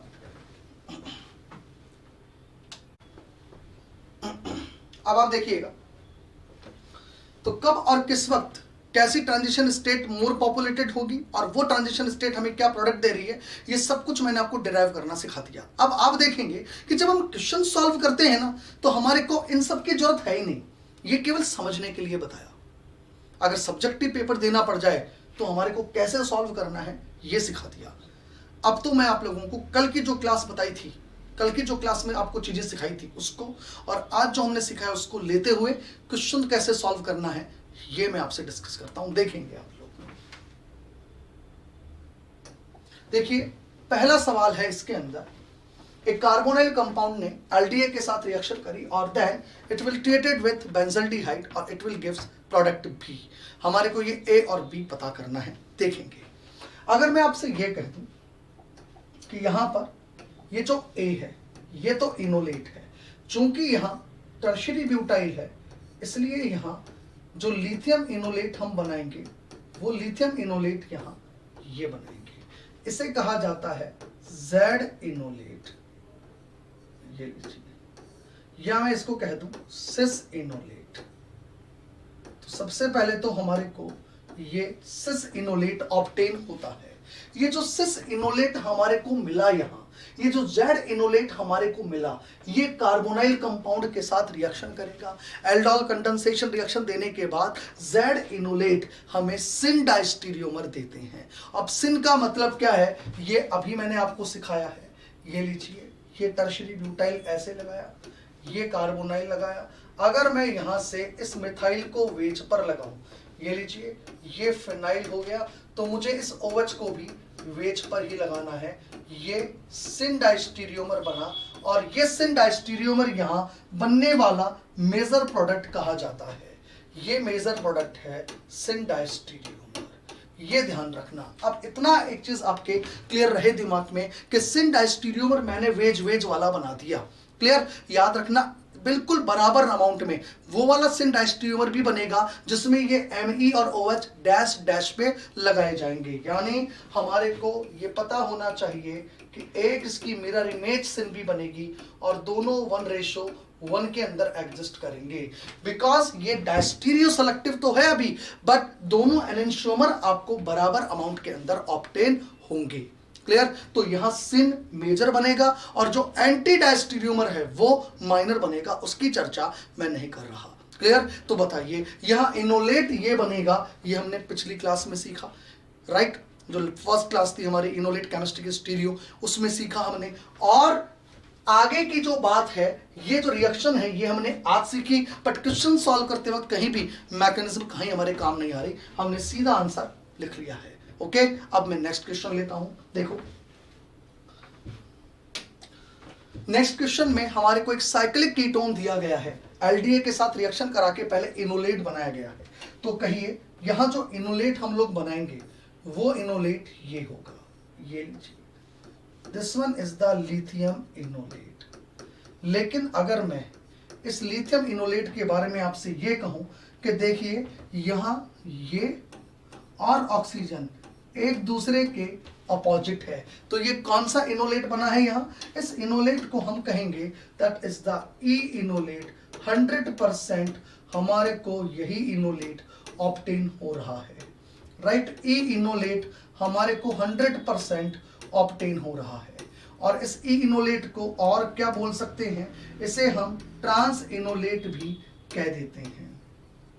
ये लीजिए, करेक्ट। अब ये ट्रांस इनोलेट अगर यहां इस बेंजल्डिहाइड के साथ रिएक्शन करेगा तो बताइए कौन सा diastereomer as the major product मिलेगा? तो मैं कहूंगा anti diastereomer as the major product मिलेगा। क्लियर? तो उसके अंदर क्या सिखाते हैं एंटी डायस्टीरियोमर में? मैंने आपको क्या सिखाया है? ये लीजिए, ये कार्बोनाइल हो गया, ये पीएच हो गया। अगर मैं आपसे कहूं ये पोर्शन वेज पर है, ये अल्काइल ग्रुप इधर का वेज पर है, यानी कि H डैश पर है। तो अगर ये वेज पर है ये, तो आपका जो OH होगा वो किधर आएगा, डैश पे। ये लीजिए, ये OH डैश पे आया, अल्काइल वेज पर OH डैश पे। ये कौन सा प्रोडक्ट हो गया, this one is the anti diastereomer. और एंटी डायस्टीरियोमर यहां बनने वाला मेजर प्रोडक्ट कहा जाता है। कैसा प्रोडक्ट है ये, मेजर डायस्टीरियोमर। ये लीजिए, ये हमने बड़े ही आराम से सेकंड क्वेश्चन भी सॉल्व कर लिया, करेक्ट। बिकॉज हमें पता है कि साइक्लिक कीटोन में हमेशा ट्रांस इनोलेट ही मिलते हैं, ई इनोलेट ही मिलते हैं। और ट्रांस इनोलेट, ई इनोलेट कौन सा डायस्टीरियोमर देते हैं आफ्टर द एल्डोल कंडेंसेशन, हमें पता है anti diastereomer is form as the major product. Clear. अब मैं आता हूं नेक्स्ट क्वेश्चन पे, आइए इस क्वेश्चन को और देखते हैं। देखिए, सल्फर कंटेनिंग कंपाउंड जो ये एस्टर्स होते हैं, इनमें कब और किस वक्त कौन सा इनोलेट बनाना है ये हमें आता है। तो बताइए, जब सल्फर के साथ टर्शरी ब्यूटाइल है और हम यहाँ बोरोन इनोलेट बनाना चाहते हैं, तो याद कीजिए पिछली क्लास में हमने क्या सीखा था, हमने क्या सीखा था, ये लीजिए सल्फर और इस पे लगा हुआ है टर्शरी ब्यूटाइल। याद कीजिए, टर्शरी ब्यूटाइल और बोरोन में रिपल्शन था, इसलिए ये बोरोन इधर आ गया था और ये इस पर लगे हुए ब्यूटाइल, और इस कारण ये मिथाइल ग्रुप इधर बनाते थे। ये कौन सा इनोलेट है, इसको हम कहते थे ई इनोलेट। ये हम लोग करके आए हैं पिछली क्लास में, राइट। मैंने आपको यही तो बताया था कि बस ये पता कर लो पहले तो इनोलेट कौन सा बनने वाला है। और ई इनोलेट को ही हम और क्या कहते हैं, ट्रांस इनोलेट। ये लीजिए, करेक्ट। अब ये ट्रांस इनोलेट जब इस कार्बोनाइल के साथ रिएक्शन करेगा तो ट्रांस इनोलेट बोलो क्या देता है, trans enolate anti diastereomer as the major product देता है। तो मैं यहां वो एंटी डायस्टीरियोमर बनाऊं, देखो कैसे बनाऊंगा। ये मैंने यहां पर थायोएस्टर लिख दिया, फिर मैंने ये कह दिया यहां पर ये मिथाइल वेज पर है, ये नॉर्मल प्रोपाइल हो गया हमारा। तो मैं कह दूंगा इधर आने वाला OH डैश पे लगा जाएगा। ये डायस्टीरियोमर कैसा है, दैट इज द एंटी, और ये एंटी डायस्टीरियोमर यहाँ मेजर प्रोडक्ट हम लोग कहेंगे। ये लीजिए, ये मैंने यहाँ थर्ड क्वेश्चन सॉल्व कर लिया है बड़े ही आराम से। इस थर्ड क्वेश्चन में हमारे को सॉल्व करने में कहीं दिक्कत आई नहीं, बड़े ही आराम से सॉल्व हो चुका है ये सवाल। हमने देखा कहीं कोई मैकेनिज्म की जरूरत नहीं है, कहीं कोई हमने ट्रांजिशन स्टेट वगैरह कुछ नहीं बनाई, सीधा रिजल्ट लिख डाला। क्लियर। तो चार ऑप्शंस देखो। अब इतना ध्यान रखना कि जो मेजर डायस्टीरियोमर एंटी बना है, जो ये बना, इसका एक एनेंटियोमर भी एग्जिस्ट कर रहा है, बिकॉज ये रिएक्शन एनेंटियो सेलेक्टिव नहीं है। अभी आपको जो भी सिन मिला तो सिन का एनेंटियोमर भी एग्जिस्ट कर रहा है, जो भी एंटी मिला उसका एनेंटियोमर भी प्रोडक्ट में एग्जिस्ट कर रहा है। और ये पेयर ऑफ एनेंटियोमर 1:1 में होते हैं। सिन और एंटी मेजर माइनर है, बट उनके एनेंटियोमर बराबर बन रहे हैं आपस के अंदर, ये ध्यान रखिएगा। क्लियर। चलिए अब मैं बात करता हूं यहाँ नेक्स्ट क्वेश्चन की। देखो ये लिया फोर्थ एग्जाम्पल। फोर्थ एग्जाम्पल में याद करो, मैंने यहां पर अगर सल्फर पे पीएच लगा हुआ है तब कौन सा इनोलेट बनाया था एज द मेजर। देखो ये सल्फर, ये पीएच, ये लीजिए, ये O और ये बोरोन। और BBN क्या सिखाया था कि यहां पर लगा हुआ ये ग्रुप अवे पीछे की तरफ होता है, जो सल्फर पे लगा हुआ पीएच के साथ किसी भी प्रकार का कोई रिपल्शन नहीं देता है। क्लियर। इसको मैं और अगर अच्छे से दिखाऊं तो इस तरीके से दिखा सकता हूं, जरा आप देखेंगे। अगर मैं आपसे ये कहूं, ये इस पर बोरोन लगा है और इधर इस बोरोन पे ये लीजिए ये लगा हुआ है, ये लीजिए 9BBN वाला पार्ट। क्या होता है 9BBN, हम जानते हैं 9BBN ये होता है, this one is the 9BBN,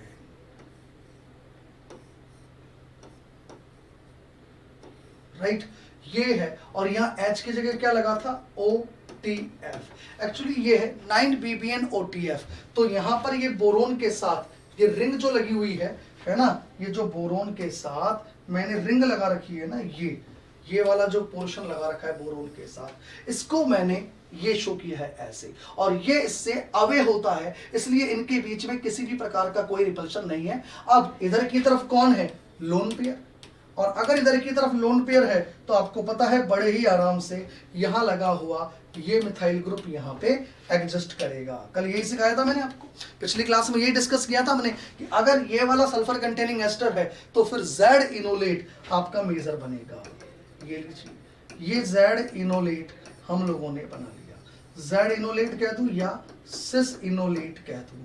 अब बताइए मुझे, सिस इनोलेट से कौन सा प्रोडक्ट, कौन सा diastereomer as the major product बनाना है? तो हमें पता है सिस इनोलेट से हमें syn diastereomer as the major product बनाना है।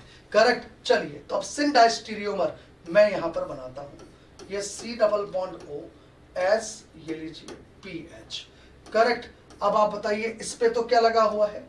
मिथाइल। ये लीजिए, ये मैंने मिथाइल लिया। नॉर्मल प्रोपाइल ये लीजिए, और OH भी मैंने वेज पर लगा दिया। This one is the syn diastereomer, that is the major product. ये हमारे को यहाँ पे ऑब्टेन होगा। करेक्ट।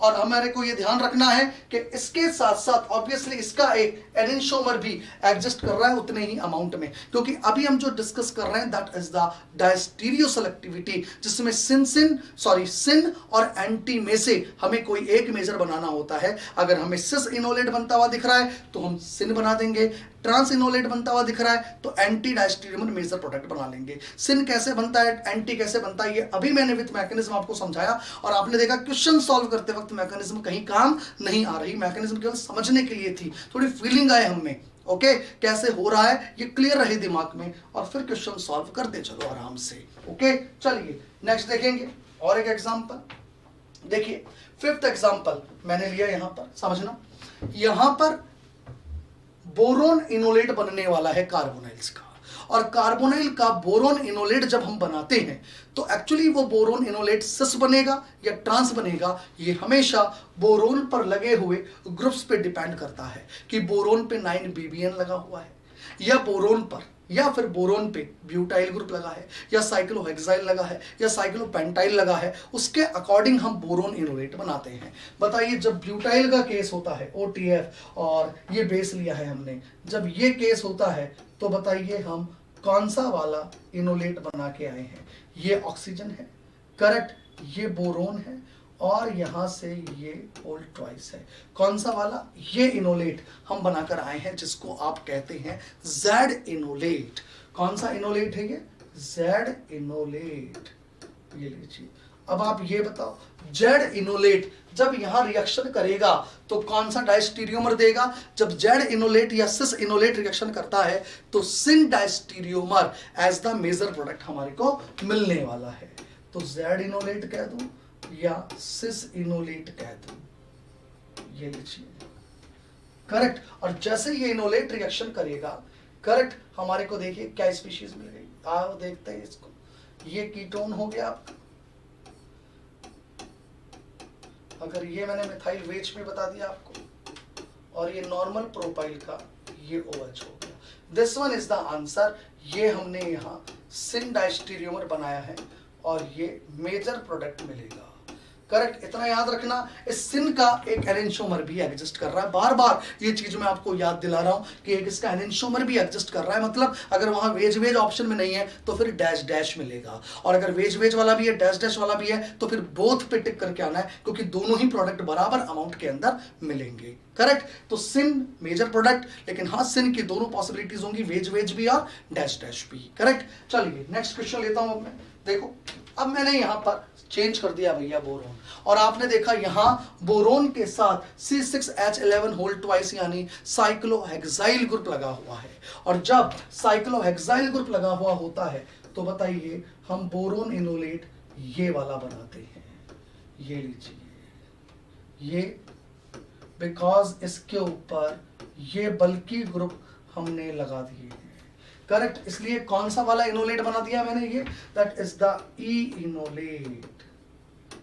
ये लीजिए, और E इनोलेट को ही हम और क्या कह देते हैं? हम ट्रांस इनोलेट भी कह देते हैं। क्लियर। अब ये जो ट्रांस इनोलेट है, ये जो E इनोलेट है, ये इनोलेट यहां बेंजल्डिहाइड के साथ रिएक्शन करेगा, और जब बेंजल्डिहाइड के साथ रिएक्शन होगी तो बताइए E इनोलेट, ट्रांस इनोलेट कौन सा डायस्टीरियोमर देगा? एंटी। और एंटी डायस्टीरियोमर आप यहां कैसे बनाओगे जरा देखते हैं। अगर मैं आपसे ये कहूं इस मिथाइल को अगर मैं वेज पे लगा दूं तो मुझे यहाँ OH डैश पे लगाना है। ये लीजिए, this one is the anti diastereomer, और एंटी डाइस्टीरियोमर यहाँ हमारे को मेजर प्रोडक्ट बनाना है। ये लीजिए, ये बात हुई आपके नेक्स्ट क्वेश्चन, क्वेश्चन नंबर 6 की। ठीक है, चलो जी उतारो, देखो आप लोग यहां तक। अब देखिएगा, अब मैं आप लोगों से आगे की थोड़ी सी थ्योरी और डिस्कस करता हूं, जिसमें मैं stereoselective ester aldol condensation आपसे डिस्कस करूंगा। तो अब आप लोग हेडिंग डालेंगे, स्टीरियो सेलेक्टिव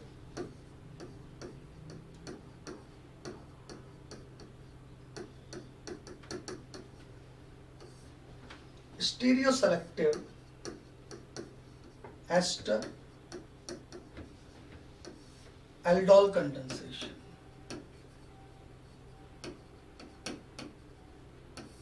ये लीजिए, देखिए stereoselective ester aldol condensation के अंदर आपको एक बात ध्यान रखनी है और उसको जरा आप ध्यान से समझिएगा। ओके, देखो stereoselective ester aldol condensation में मैंने क्या किया, ये एक एस्टर लिया, करेक्ट।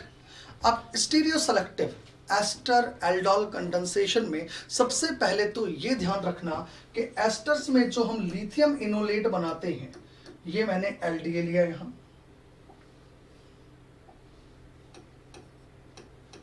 और THF solvent -78 degree centigrade. Clear. तो LDA जब भी कभी यहां पर इनोलेट बनाता है, वो इनोलेट हमेशा एस्टर के केस में ट्रांस इनोलेट बनते हैं, यानी LDA एस्टर से हमेशा कौन से इनोलेट देता है, ट्रांस इनोलेट देता है। ये लीजिए, ये मैंने लिया, तो एस्टर हमेशा आपको ट्रांस इनोलेट देता है। एस्टर हमेशा क्या देगा आपको, ट्रांस इनोलेट देगा, always it gives trans enolate. जब लिथियम इनोलेट आप यहां बनाओगे एस्टर से, तो आपको हमेशा कौन सा इनोलेट मिलेगा, ट्रांस इनोलेट मेजर मिलेगा। ओके, कौन सा इनोलेट मिलेगा, ट्रांस इनोलेट मिलेगा। लेकिन इसमें एक कमाल की बात है, वो क्या है जरा देखिए। अगर ये ट्रांस इनोलेट आगे जब कार्बोनाइल के साथ रिएक्शन करेगा, ये जो ट्रांस इनोलेट है, ये जब आगे कार्बोनाइल के साथ रिएक्शन करेगा तो आगे स्टोरी कुछ अलग ही नजर आएगी। अब तक जो ट्रांस इनोलेट थे वो कीटोन के लिथियम इनोलेट्स थे। अब तक किसके इनोलेट्स थे, कीटोन के लिथियम इनोलेट्स हम लोग अब तक ले रहे थे। क्लियर। अब कीटोन के ये जो लिथियम इनोलेट्स थे, करेक्ट, वो ट्रांस एंटी डायस्टीरियोमर दे रहे थे और सिन डायस्टीरियोमर दे रहे थे एज द मेजर प्रोडक्ट। लेकिन अब की मैंने कीटोन ना लेके एस्टर लिया और मैंने कहा एस्टर से हमेशा ट्रांस इनोलेट ही मेजर बनता है। ये हमने पिछली क्लास में समझा था। इसका कारण भी हमें पता है कि लिथियम इनोलेट एस्टर से हमेशा बनाए जाते हैं, कौन से वाले, ट्रांस। और जब आगे ये एल्डोल में इन्वॉल्व होता है तो अब तक जो हमने पढ़ा वो तो क्या था कि यहाँ ट्रांस इनोलेट हमेशा मेजर देता है। जब कीटोन के हम ट्रांस इनोलेट लेते थे तो उससे हमेशा एंटी डायस्टीरियोमर मेजर मिलता था। लेकिन जब आप एस्टर का ट्रांस इनोलेट लेते हो और इसके कार्बोनाइल के साथ रिएक्शन करवाते हो तो वहां क्या देखा गया कि दोनों ही प्रोडक्ट हमारे को मिलते हैं सिन और एंटी, और 1:1 के अंदर मिलते हैं। किसमें मिलते हैं, 1:1 के अंदर मिलते हैं। आ रही है मेरी बात समझ में, याद रखना 1:1 के अंदर यहां हमें सिन और एंटी दोनों मिलेंगे। अब कभी भी हमारे को ये 1:1 में सिन और एंटी मिलते हैं ये सवाल नहीं पूछा जाएगा, क्योंकि एस्टर के मैक्सिमम कंपाउंड ऐसे ही रिएक्शन करते हैं। मतलब यहां स्टीरियो सेलेक्टिविटी डायस्टीरियो सेलेक्टिविटी हमारे को अच्छी नहीं मिलती है। तो अब हम चाहते हैं डायस्टीरियो सेलेक्टिविटी बेटर मिले, बढ़िया मिले, हमें एंटी एज द मेजर मिले। तो वो कब मिलेगा जरा देखेंगे। ये कहा गया है कि अगर इस एस्टर के अंदर ये जो आपने एंटी बनाया है इनोलेट, ये लीजिए, अगर इस एस्टर के अंदर, ये लीजिए,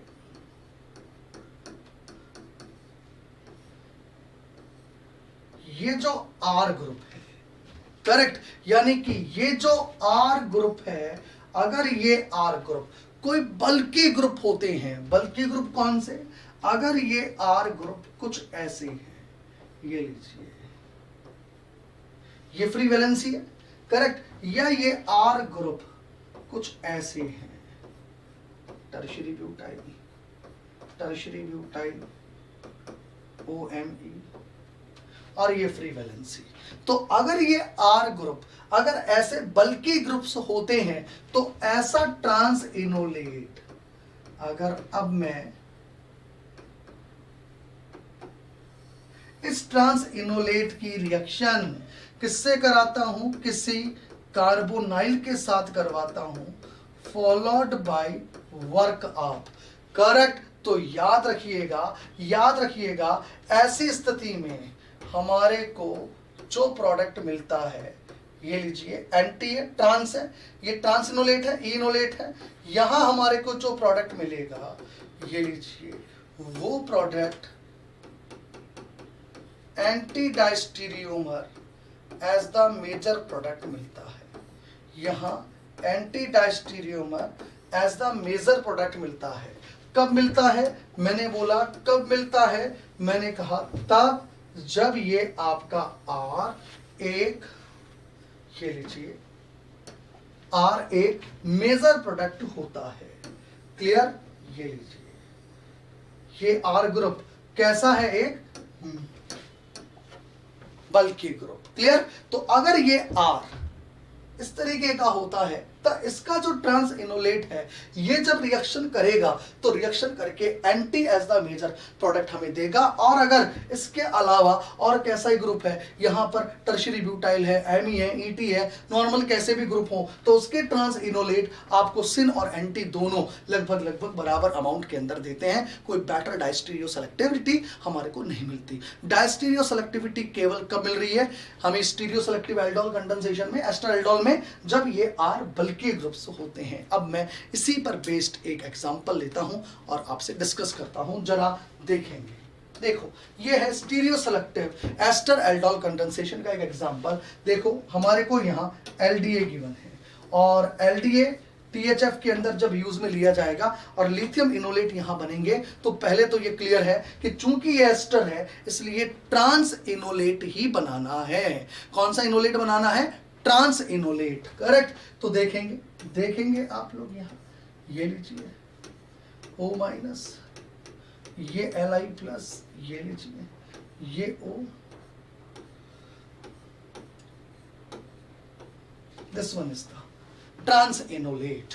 अब आप ये बताइए कि ये जो ट्रांस इनोलेट है, इस ट्रांस इनोलेट के अंदर, ये लीजिए, ये जो ट्रांस इनोलेट है, इस ट्रांस इनोलेट में ये OR का R एक बल्कि ग्रुप है, तो यहां डायस्टीरियो सेलेक्टिविटी मिलेगी। और ट्रांस इनोलेट जब इस एल्डिहाइड के साथ रिएक्शन करेगा तो हमें anti diastereomer as the major product मिलेगा। देखिएगा, यहां हमें जो प्रोडक्ट मिलेगा,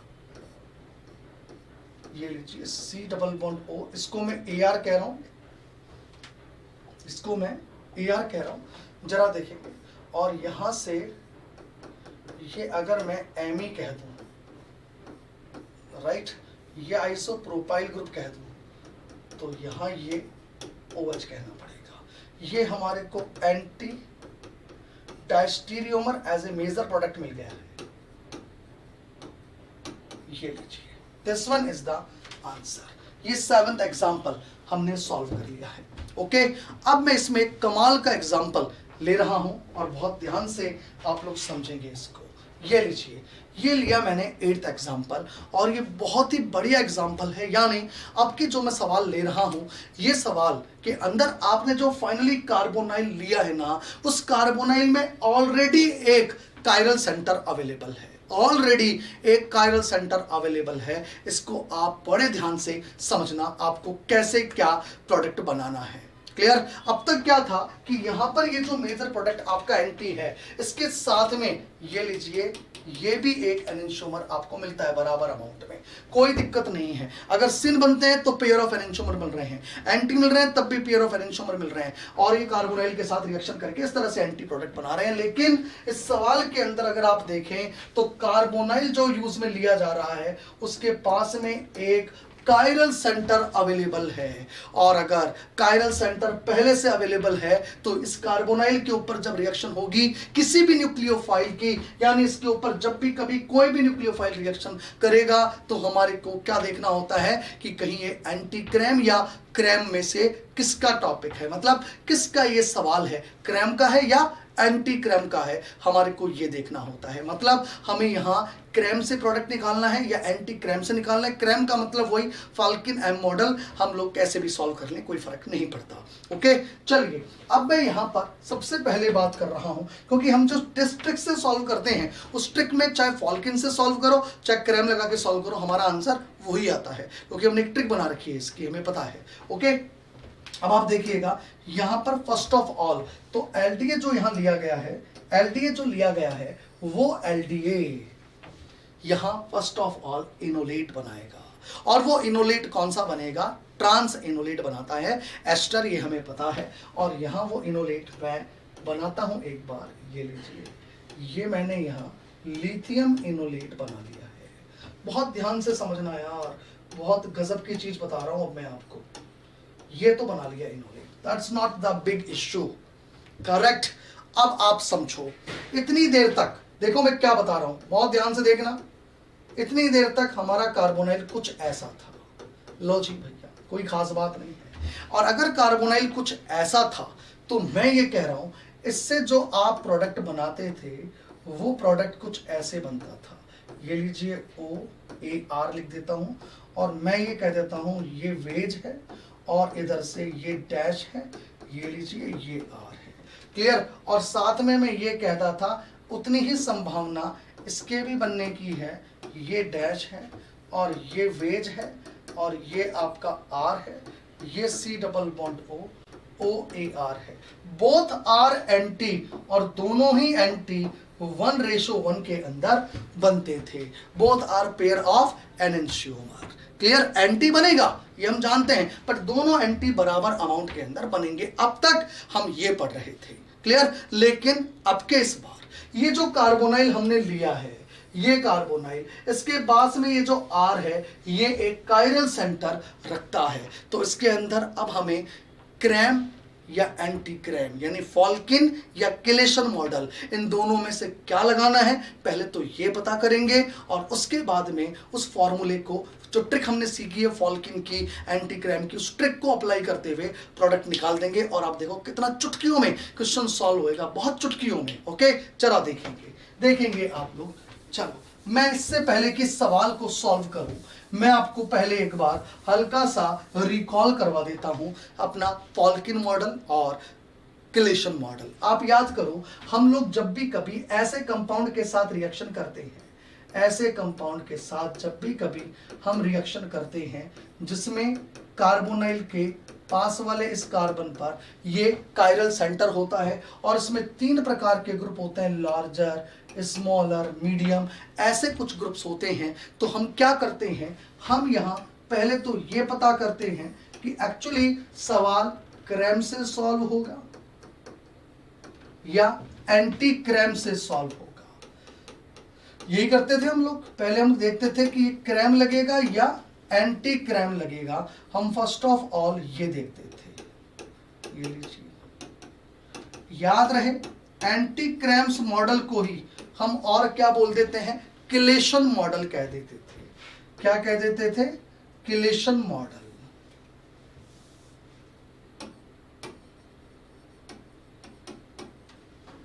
यही कहते थे, राइट। और अगर क्रैम्स लगता है तो क्रैम्स और फॉल्किन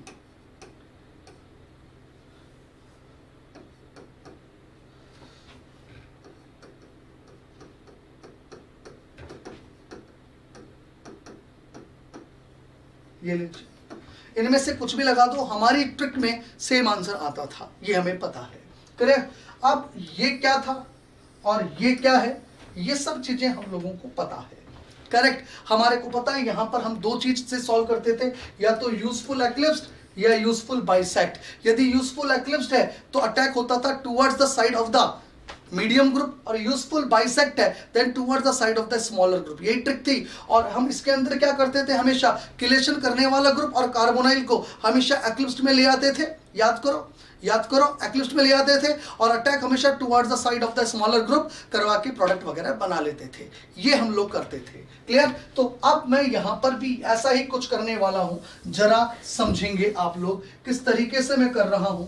आप लोग देखो, फर्स्ट ऑफ ऑल तो मैं ये क्लियर कर दूं आप लोगों को कि यहां पर ये जो बनने वाला इनोलेट है वो इनोलेट यहां कुछ ये है, ये लीजिए, that is the trans enolate. First of all तो ये क्लियर कर दूं मैं। करेक्ट, ये लीजिए, ये क्या है हमारा ट्रांस इनोलेट। ओके, और ट्रांस इनोलेट को और क्या बोल देते हैं, ई इनोलेट। बहुत ध्यान से देखना, कमाल की चीज है। ट्रांस इनोलेट जब यहां रिएक्शन करेगा इसके साथ, लीजिए ये पीएच, ये एच, ये एमई और ये कार्बोनाइल, ये रिएक्शन होने वाली है। क्लियर। अब यहां पर पहले तो ये पता करना है कि क्रैम बनाना है या एंटी क्रैम बनाना है, मतलब किलेशन मॉडल लगेगा या नहीं लगेगा। तो बताइए, किलेशन मॉडल का तो कहीं कोई जिक्र नजर आ ही नहीं रहा, क्योंकि आपको पता है कायरल सेंटर या उसके पास वाले एटम पर कहीं भी किलेटिंग करने वाला मोर इलेक्ट्रोनेगेटिव एटम या ग्रुप होना बहुत जरूरी होता है। It may be NH2, NMe2, OH, OR, SR, POMe2, ठीक है, मतलब ऐसे कई प्रकार के ग्रुप्स यहां पर हो सकते हैं, लेकिन यहां तो ऐसा कोई भी ग्रुप नजर नहीं आ रहा। तो यहां हमें क्रैम्स लगाना है, यानी फल्किन लगाना है, एंटी क्रैम या किलेशन नहीं लगाना है। पहली चीज तो ये तो क्लियर हो गई हमारे बात कि हमें लगाना क्या है, हमें लगाना है क्रैम या कह दो फल्किन।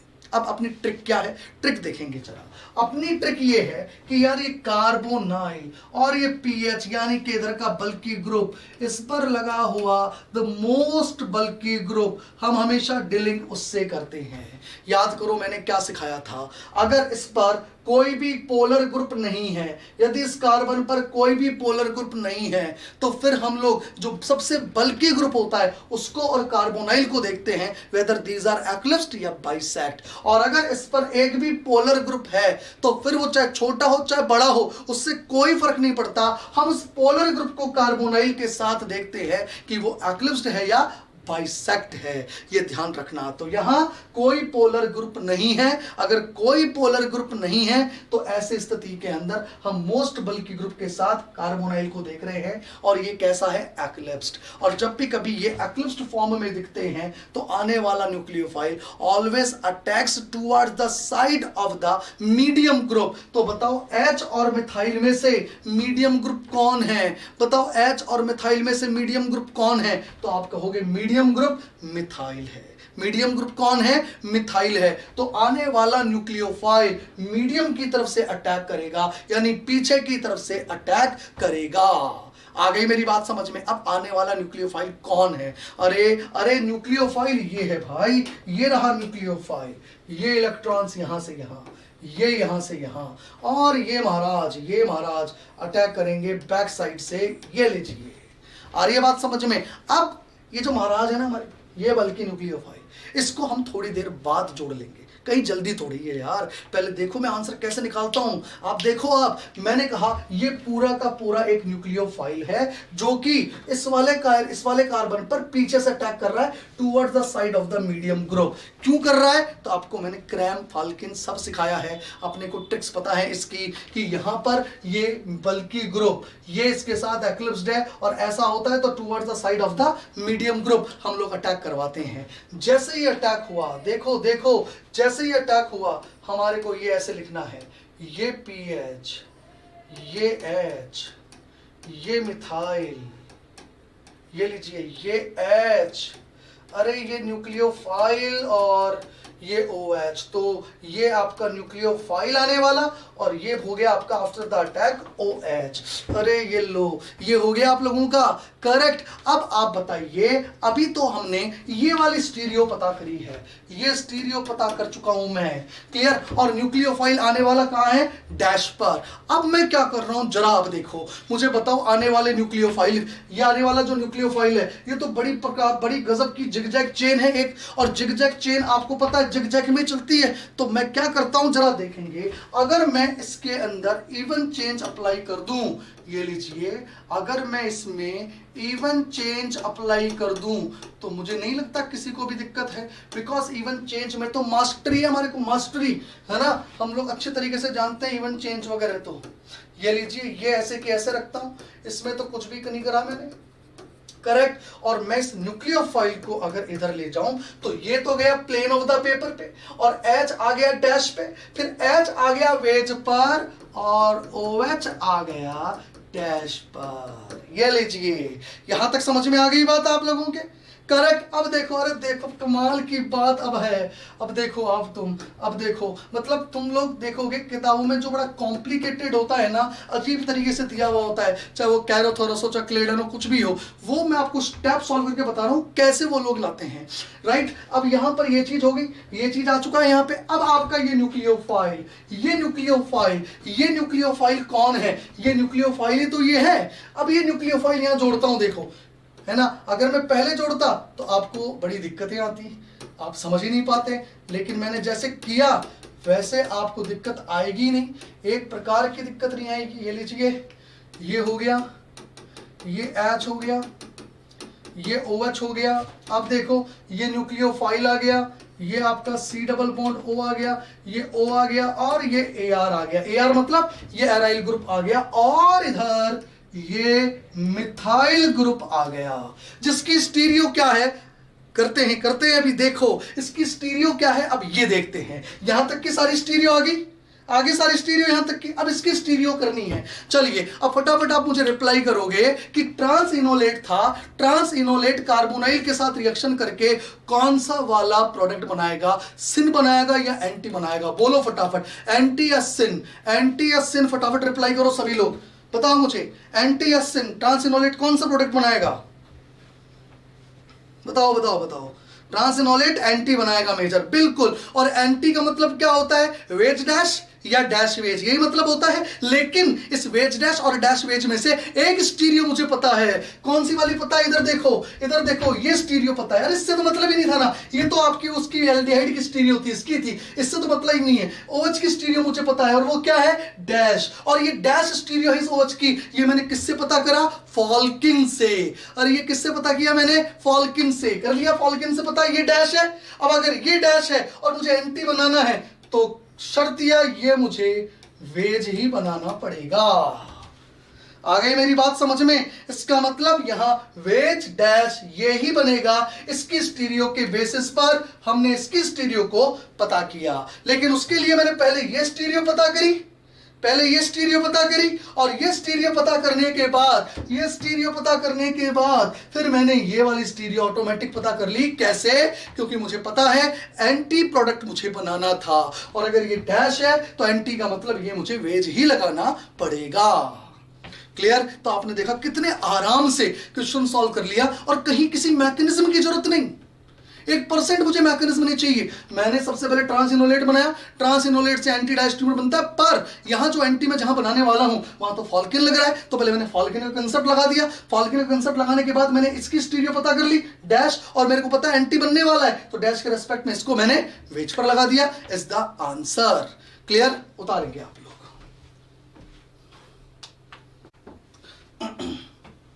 अब देखिएगा, यहां क्रैम्स मॉडल का जिक्र हम लोगों ने किया, यानी फॉल्किन मॉडल का जिक्र किया, और इस तरह से हमने यहां पहले इसकी स्टीरियो फाइंड आउट करी, और जब इसकी पता लग गई तो उसके बाद ऑटोमेटिक हमने इसकी स्टीरियो भी पता कर ली। ओके। अब चलिए नेक्स्ट क्वेश्चन पे आते हैं। अब मैंने लिया ये 9th नंबर एग्जाम्पल, ये भी बहुत ही अच्छा सवाल है, जरा देखेंगे आप लोग। देखो हमारे को यहाँ एक कीटोन दे रखा है, क्या दे रखा है हमारे को, एक कीटोन, करेक्ट। तो फर्स्ट ऑफ ऑल तो देखो क्या रहा, एल्डिहाइड ने रिएक्शन करी, यहां करेक्ट। और एलडीए यहां रिएक्शन जब करेगा तो यहां से हमें ये इनोलेट दे देगा, that is the O minus, ये टर्शरी ब्यूटाइल है और ये लिथियम प्लस है। ये लीजिए, ये हमारे को यहां, ठीक है, इनोलेट मिल गया। और उसके बाद आगे ट्राईमिथाइल सिलाइल क्लोराइड के साथ रिएक्शन करवाएगा। ये लीजिए, ट्राईमिथाइल सिलाइल क्लोराइड के साथ जैसे रिएक्शन हुई, यहां से इसने यहां अटैक किया और ये क्लोरीन बाहर, और हमारे को ये स्पीशीज ऑब्टेन हो गई। This one is the answer, that is OTMS। ये लीजिए, और ये सिलाइल इनॉल ईथर है, ठीक है, ये इनोलिक सिलाइल ईथर्स हो गए, इनोलिक सिलाइल ईथर।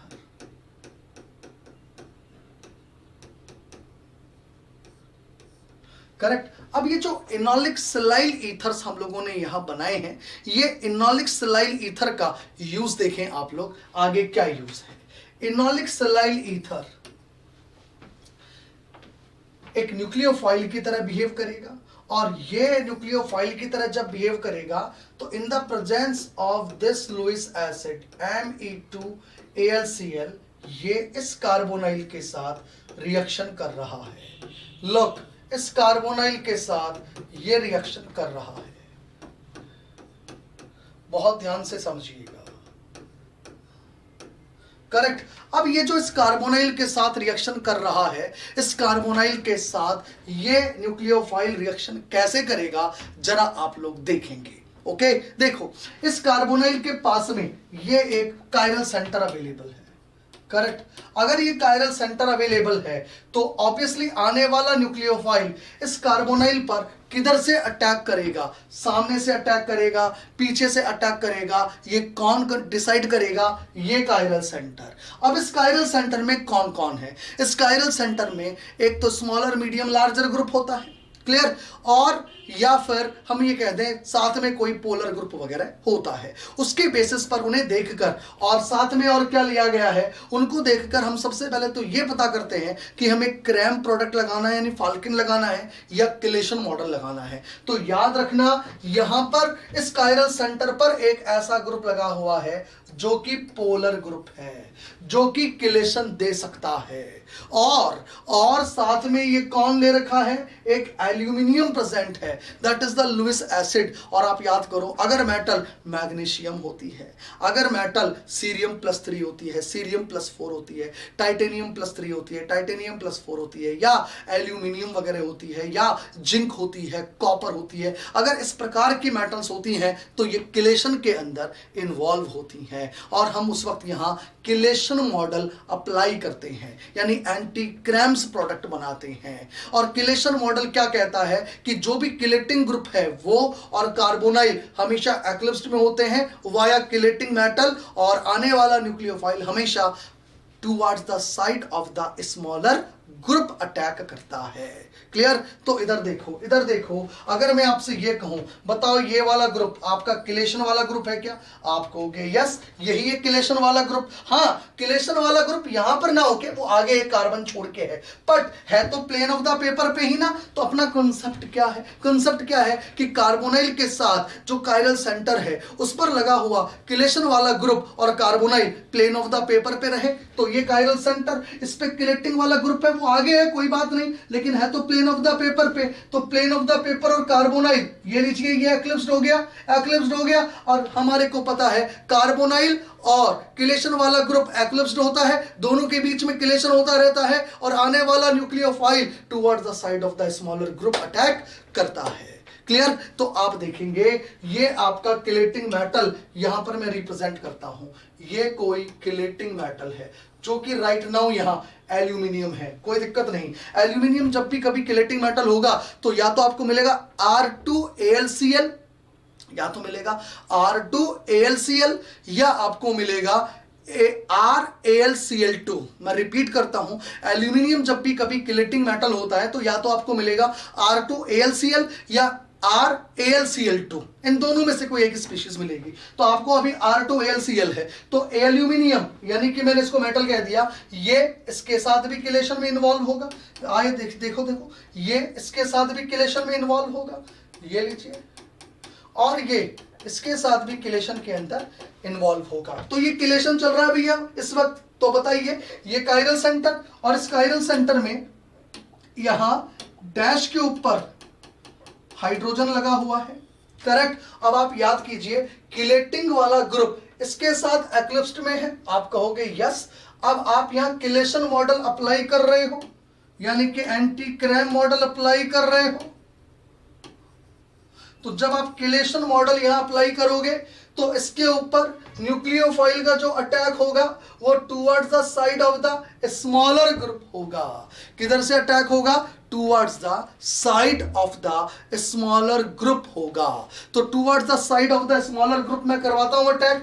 देखेंगे आप लोग, मैं यहां ये स्टीरियो बिल्कुल ऐसे ही रखूंगा।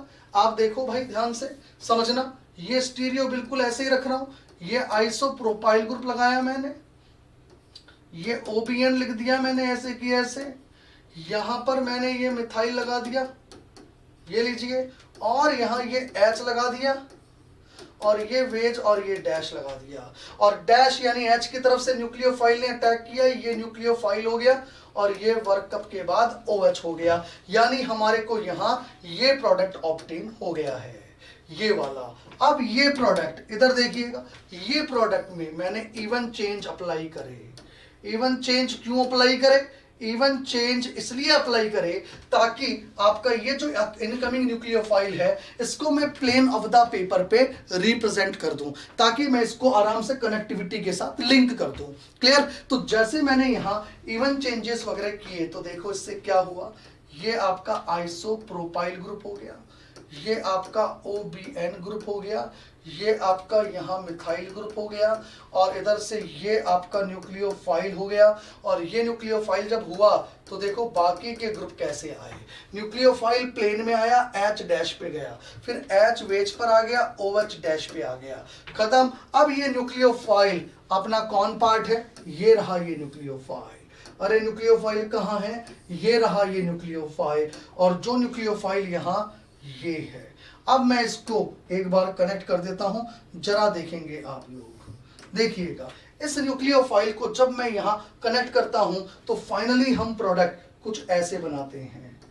ये लीजिए, ये मैंने आइसोप्रोपाइल ग्रुप लगाया, यहां से ये मैंने OBN ग्रुप लगा दिया, ठीक है, और इधर से ये मैंने मिथाइल ग्रुप लगा दिया, इधर से ये मैंने डैश पे OH ग्रुप लगा दिया, और इसके साथ ये CH2 और ये C डबल बॉन्ड O और ये टर्शरी ब्यूटाइल ग्रुप यहां पर मैंने लगा दिया है। ये प्रोडक्ट हमारे को यहां पर ऑब्टेन होगा, ये लीजिए। अब अगर मेरे पास इसकी भी कोई स्टीरियो होती तो मैं उसके बेसिस पर ये स्टीरियो भी डिसाइड कर लेता। अगर ये सिन बना रहा होता तो डैश के साथ डैश चलाता, अगर ये एंटी बना रहा होता, ये ट्रांसिनोलेट होता तो एंटी बनाता, तो डैश के साथ वेज लगा देता। तो इस बार इधर की तो कोई स्टीरियो थी नहीं, कोई बात नहीं, केवल ये स्टीरियो थी। तो एक्चुअली ये केस प्योरली फॉल्किन मॉडल यानी एंटी क्रैम्स किलेशन मॉडल उसके ऊपर था, और यहां पर मेरे पास किलेटिंग मेटल अवेलेबल थी, किलेटिंग ग्रुप भी अवेलेबल था। तो किलेशन मॉडल से मुझे ये सवाल सॉल्व करना था, तो यहां पर ये प्रोडक्ट ऑब्टेन होगा। क्लियर? उतारेंगे आप लोग।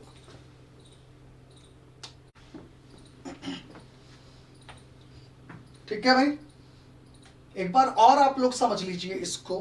देखिए यहां तक मैंने इनोलिक सिलाइल ईथर ले लिया। अब इस इनोलिक सिलाइल ईथर में एक्चुअली कोई जेड या ई का कंसेप्ट नहीं है, पहली चीज तो ये ध्यान रखना। यानी इसके अंदर हमारे को यहाँ जेड ई कुछ नहीं है। इसको इसका मतलब आगे जाके इसीलिए यहां पर कोई स्टीरियो केमिस्ट्री हमारे को दिखाई नहीं दे रही, राइट। अब मैं जो कह रहा हूं ये सवाल प्योरली हम ये कहते हैं फॉल्किन मॉडल या किलेशन मॉडल का है। यानी इस न्यूक्लियोफाइल का मैं इस कार्बोनाइल पर अटैक कर रहा हूं और उसके पास में मेरे को एक कायरल सेंटर दिखाई दे रहा है, तो यहां अटैक कौन सी फेज से होगा, बस केवल ये समझना है।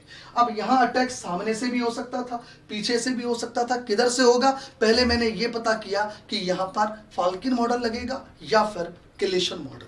तो चूंकि यहां इस कायरल सेंटर पर या तो सीधे या उसके जस्ट अगले कार्बन पर, यानी इस कार्बन पर एक मोर इलेक्ट्रोनेगेटिव ऑक्सीजन एटम है और साथ में एक एल्यूमिनियम गिवन है, तो यहां किलेशन का कंसेप्ट लगेगा। यानी ये एल्यूमिनियम इसके साथ और इसके साथ अगर बॉन्डिंग कर रही है तो एक किलेशन के अंदर ये सिसोइड फॉर्म के अंदर एग्जिस्ट करेगा, और उस वक्त इसके ऊपर न्यूक्लियोफाइल जब अटैक करेगा तो towards the side of the smaller group attack करेगा। स्मॉलर साइड से न्यूक्लियोफाइल का अटैक होगा तो OH वेट पे आ जाएगा, न्यूक्लियोफाइल डैश पे आ जाएगा। फिर मैंने इस न्यूक्लियोफाइल को प्लेन ऑफ द पेपर पे लाने के लिए इवन चेंजेस करवाया, ये आ गया। अब मैंने इस न्यूक्लियोफाइल को जो कि ये है, ये कनेक्ट करके ये बना लिया। अब मैं क्या कह रहा हूं समझना, जैसे मैंने इसको कनेक्ट किया मेरे को ये स्टीरियो पता लग गई। ये स्टीरियो मतलब इसकी स्टीरियो मेरे को पता लग गई, ये वाली स्टीरियो मेरे को यहां पता लग गई।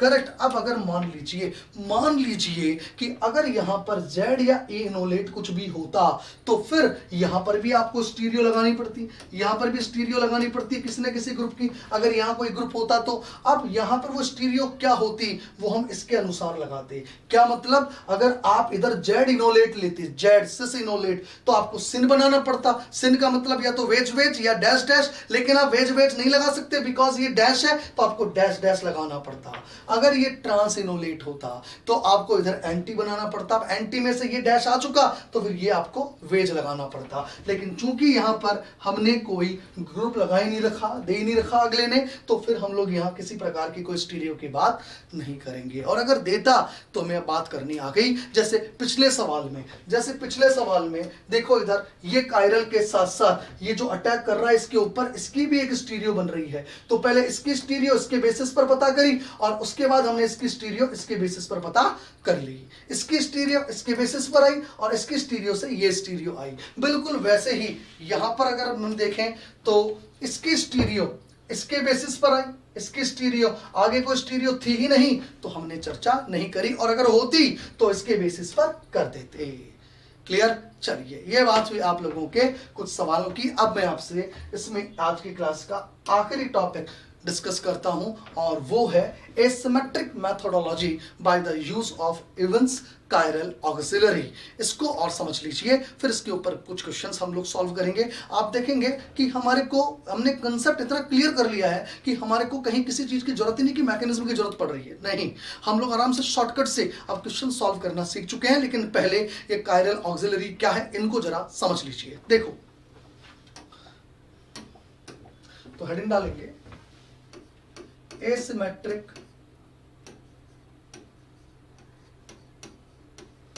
methodology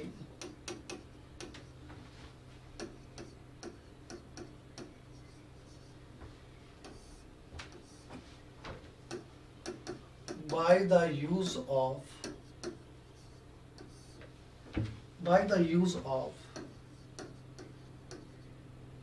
Evans chiral auxiliary.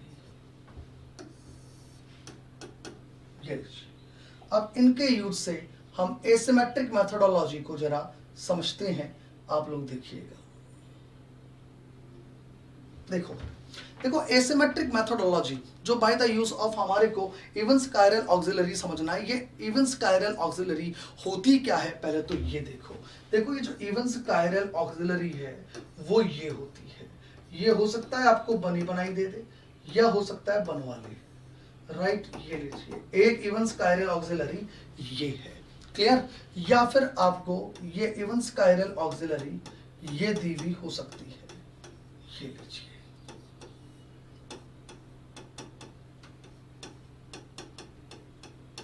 Correct. इनमें से कोई सी भी इवेंस कायरल ऑक्सिलरी वो हमारे को दे सकता है, क्लियर। तो ये आप लोगों को करना आना चाहिए किस प्रकार की इवेंस कायरल ऑक्सिलरी हमारे को दी गई है। कभी कभी हमारे को वो ये ऑक्सिलरी भी दे देता है, ये लीजिए, इस तरीके का कंपाउंड भी दे देता है, क्लियर। तो हम लोग आराम से इस प्रकार की चीजें आराम से कर सकते हैं। ये लीजिए यहाँ पर ऑक्सीजन, ओके। तो इस प्रकार के अगर कंपाउंड्स देते हैं और फिर हमसे एल्डोल कंडेंसेशन पूछा जाता है तो याद रखना इनकी सहायता से हम एनिंशो सेलेक्टिव एल्डोल कंडेंसेशन करवाते हैं। मतलब मेजर डायस्टीरियोमर भी होगा, और इतनी देर तक जो डायस्टीरियोमर आपको मिल रहे थे, सिन के अंदर भी दो पॉसिबिलिटी थी, वेज वेज डैश डैश। आई बात समझ में? तो आपको मेजर एनेंशियोमर आइडेंटिफाई करना यहां पे आ जाएगा। यानी मैं ये कह दूंगा, यहां से हम इसकी हेल्प से हम एनेंशियो सेलेक्टिव एल्डोल कंडेंसेशन करवा सकते हैं। Use to carry out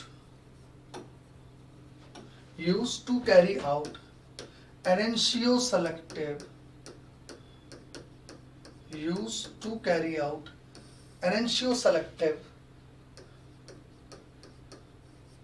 aldol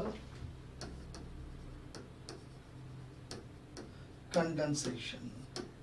Used to carry out enantioselective aldol condensation. अब ये enantioselective aldol condensation हम कैसे करवा सकते हैं, ये जरा समझते हैं। देखो इसको हम कैसे करवाते हैं जरा देखेंगे आप लोग। सपोज हमने ये कंपाउंड लिया, समझना, ये लीजिए, ये मैंने कोई कंपाउंड लिया है, करेक्ट, बहुत ध्यान से समझना। ये कोई मैंने कोई कंपाउंड लिया, ऑक्साजोलिडिनॉन है ये, तो ये ऑक्साजोलिडिनॉन मैंने यहां पर ली, और इसकी रिएक्शन देखो मैंने करवाई, ये लीजिए, इस कंपाउंड से इन the presence of the pyridine. तो बताइए ये क्या करेगा, हमें पता है ये असाइलेशन करेगा, करेक्ट। तो पायरिडीन की प्रेजेंस में यहां पर असाइलेशन होगा, और जैसे ये असाइलेशन हुआ हम लोग ये कहेंगे यहां हमें ये प्रोडक्ट मिलेगा। क्लियर? आगे मेरी बात समझ में?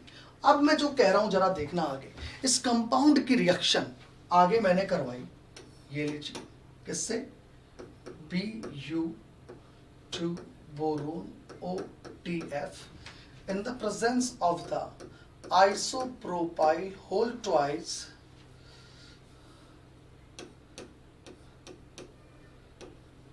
and बेस की प्रेजेंस में जब ये रिएक्शन हुई तो यहां बोरोन इनोलेट हमारे को ऑब्टेन होता है।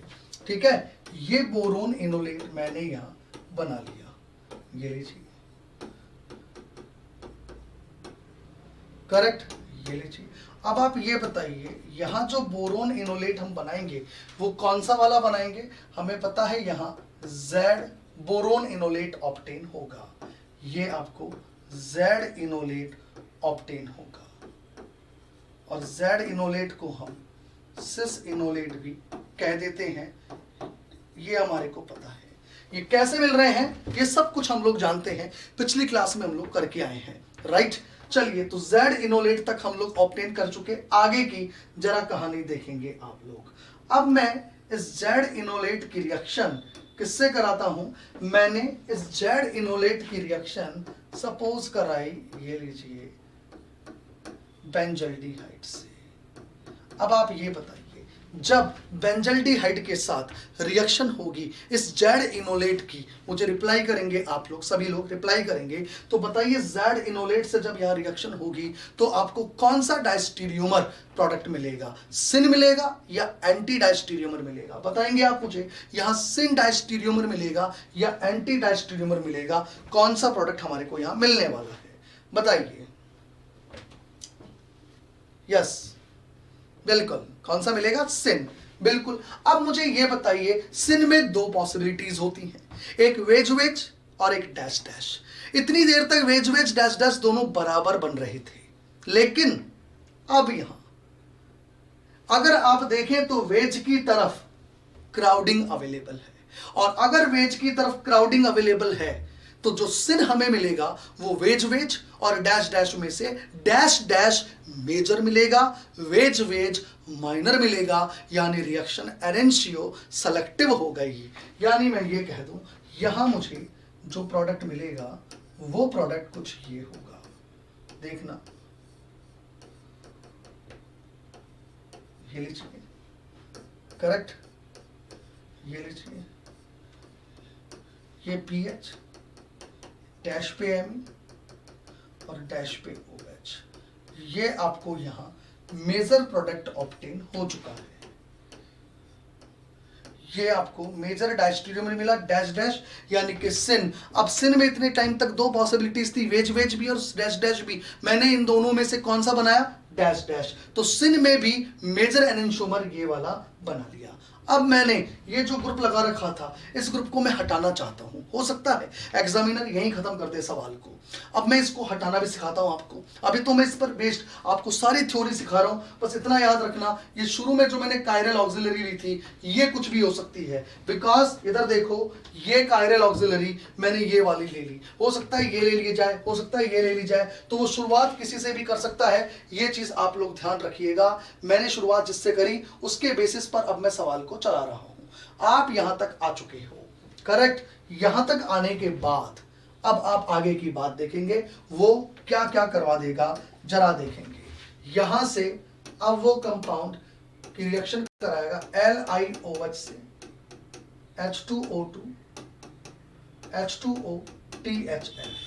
ये लीजिए, इसका मतलब हाइड्रोलाइसिस ऑफ दिस अमाइड। और जैसे इसका हाइड्रोलाइसिस होगा, हमारे को ये प्रोडक्ट मिलेगा। ये यहां पर कार्बोक्सिलिक एसिड मिल गया। ये लीजिए Me, ये लीजिए डैश पे OH और ये लीजिए PH। बताइए कौन सा डायस्टीरियोमर है? डैश डैश यानी कि सिन। और सिन में भी वेज वेज और डैश डैश में से डैश डैश वाला मेजर बना चुके हैं, यानी एनेंशियो सेलेक्टिव हमने ये रिएक्शन करवा ली है। अब जरूरी नहीं है इसको मैं ऐसे ही हटाऊं, एक तरीका और होता है इसको हटाने का, जरा वो भी समझ लें। हो सकता है वो इसकी रिएक्शन लिथियम बोरोहाइड्राइड से करवा दे। लिथियम बोरोहाइड्राइड, ये लीजिए THF मिथाइल अल्कोहल। जैसे ही लिथियम बोरोहाइड्राइड से रिडक्शन होगा यहां, तो याद रहे ये पोर्शन आपका CH2OH के अंदर कन्वर्ट हो जाएगा। ये मिथाइल ऐसे की ऐसे है, ये डैश पे OH है और ये लीजिए ये पीएच है। ये चीज मैंने बना ली। तो हो सकता है वो इसको तोड़ दे इस तरीके से।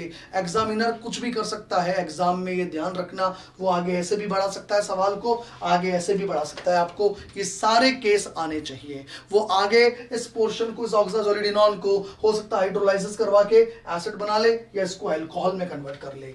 एक और चीज मैं आपसे डिस्कस करता हूं, कमाल की बात है, कमाल की बात है। वो भी ये किसी भी साल आपसे पूछ लेगा, अब जो मैं आपको बता रहा हूं। हो सकता है वो आप लोगों को यहां इसकी रिएक्शन किससे करवा दे, वो रिएक्शन करवा दे यहां पर।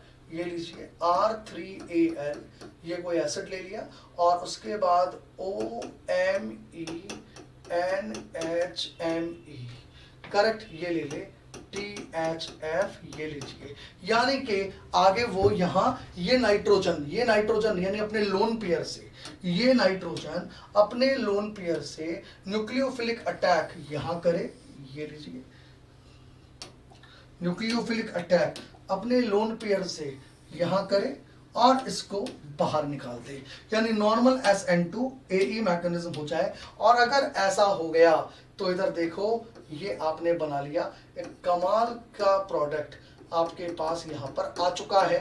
ये लीजिए, ये Me, ओके, ये C डबल बॉन्ड O और यहां से ये N, ये Me और ये OMe।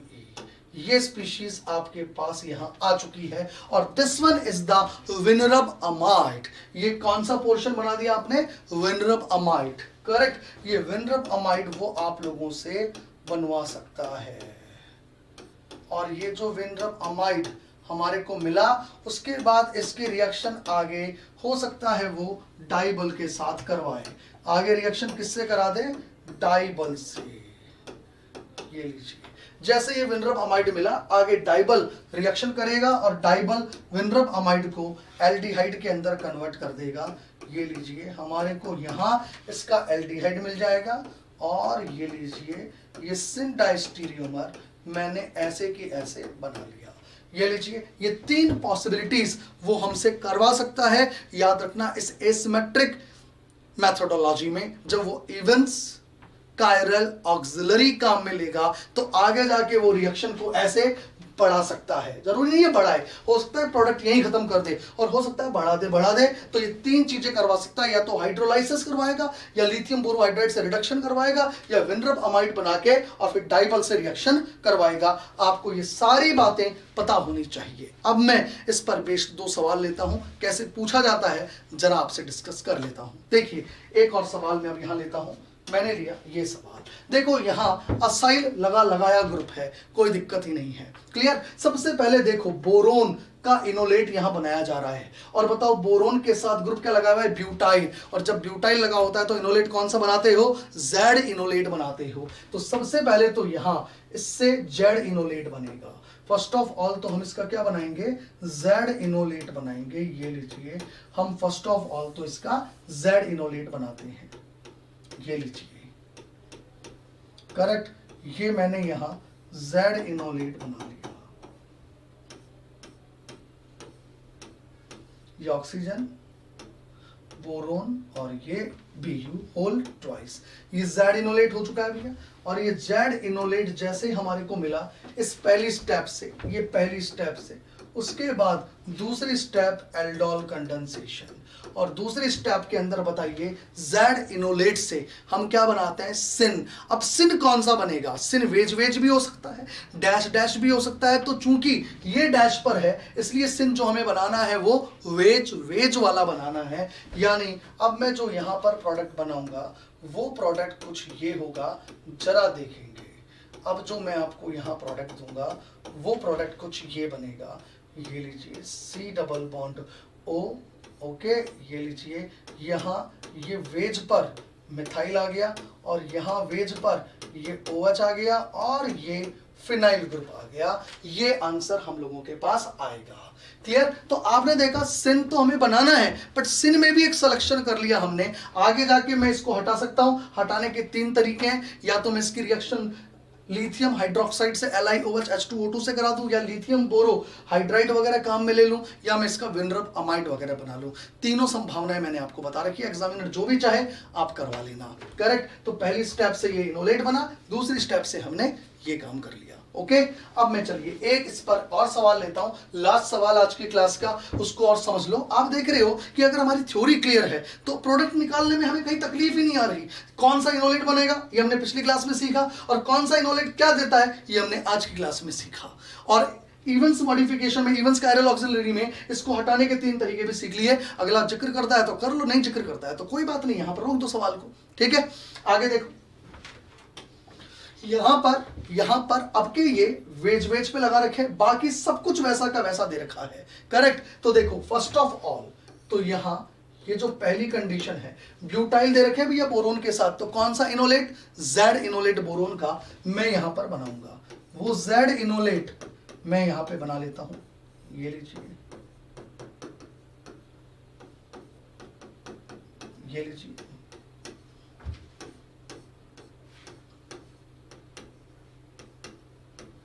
करेक्ट। ये जेड इनोलेट हमने यहां बना लिया। जेड इनोलेट बनाने के बाद अब इसकी रिएक्शन हमने किससे कराई, बेंजाल्डिहाइड से। बताइए जेड इनोलेट हमें कौन सा डायस्टीरियोमर देगा, हमें सिन डायस्टीरियोमर देगा। कौन सा, सिन डायस्टीरियोमर। और सिन डायस्टीरियोमर जो हम यहां बनाएंगे वो जरा आप लोग देख लें कैसे बनाएंगे, क्या करेंगे, ये लीजिए,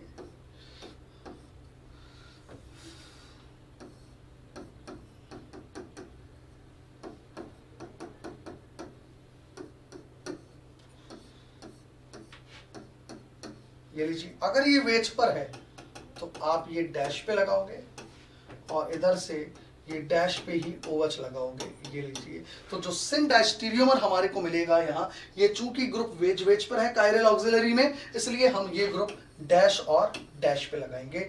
ये आपने syn diastereomer as the major product यहाँ ऑब्टेन कर लिया है। तो आज हमने ये बात करी ज़ीमरमान ट्रैक्सलर मॉडल में सिन और एंटी कैसे बनाने हैं उसके साथ हमने इसके अंदर फाल्किन मॉडल का इंट्रोडक्शन, फाल्किन मॉडल पे भी इन्वॉल्व करवाया हमने, इसमें किलेशन मॉडल भी इन्वॉल्व किया, फिर हमने इसके अंदर इवेंट्स कायरल ऑक्सिलरी को यूज में लेता हुआ फाइनली ये सवाल सॉल्व किए, ठीक है। आज की हम इस क्लास को यहीं तक रखेंगे, ओके। अब हम लोग नेक्स्ट क्लास के अंदर कंडेंसेशन रिएक्शन पर बेस्ड, जैसे बैलिस-हिल्मान रिएक्शन हुई, ठीक है, इसको देखें, मुकियामा कंडेंसेशन रिएक्शन हुआ, ये देखेंगे, और कुछ और एल्काइलेशन जब हम किसी भी इनोलेट पर कराते हैं तो उनमें स्टीरियोकेमिकल एस्पेक्ट्स क्या होते हैं, इसकी चर्चा करेंगे। हुक मॉडल क्या होता है, इसकी चर्चा करेंगे। या नहीं, एक क्लास और हमारी इसमें बची हुई है कुछ स्टीरियो केमिस्ट्री से रिलेवेंट, वो भी हम लोग कल की क्लास के अंदर डिस्कस आप कर लेंगे। ठीक है, okay, thank you, have a good day.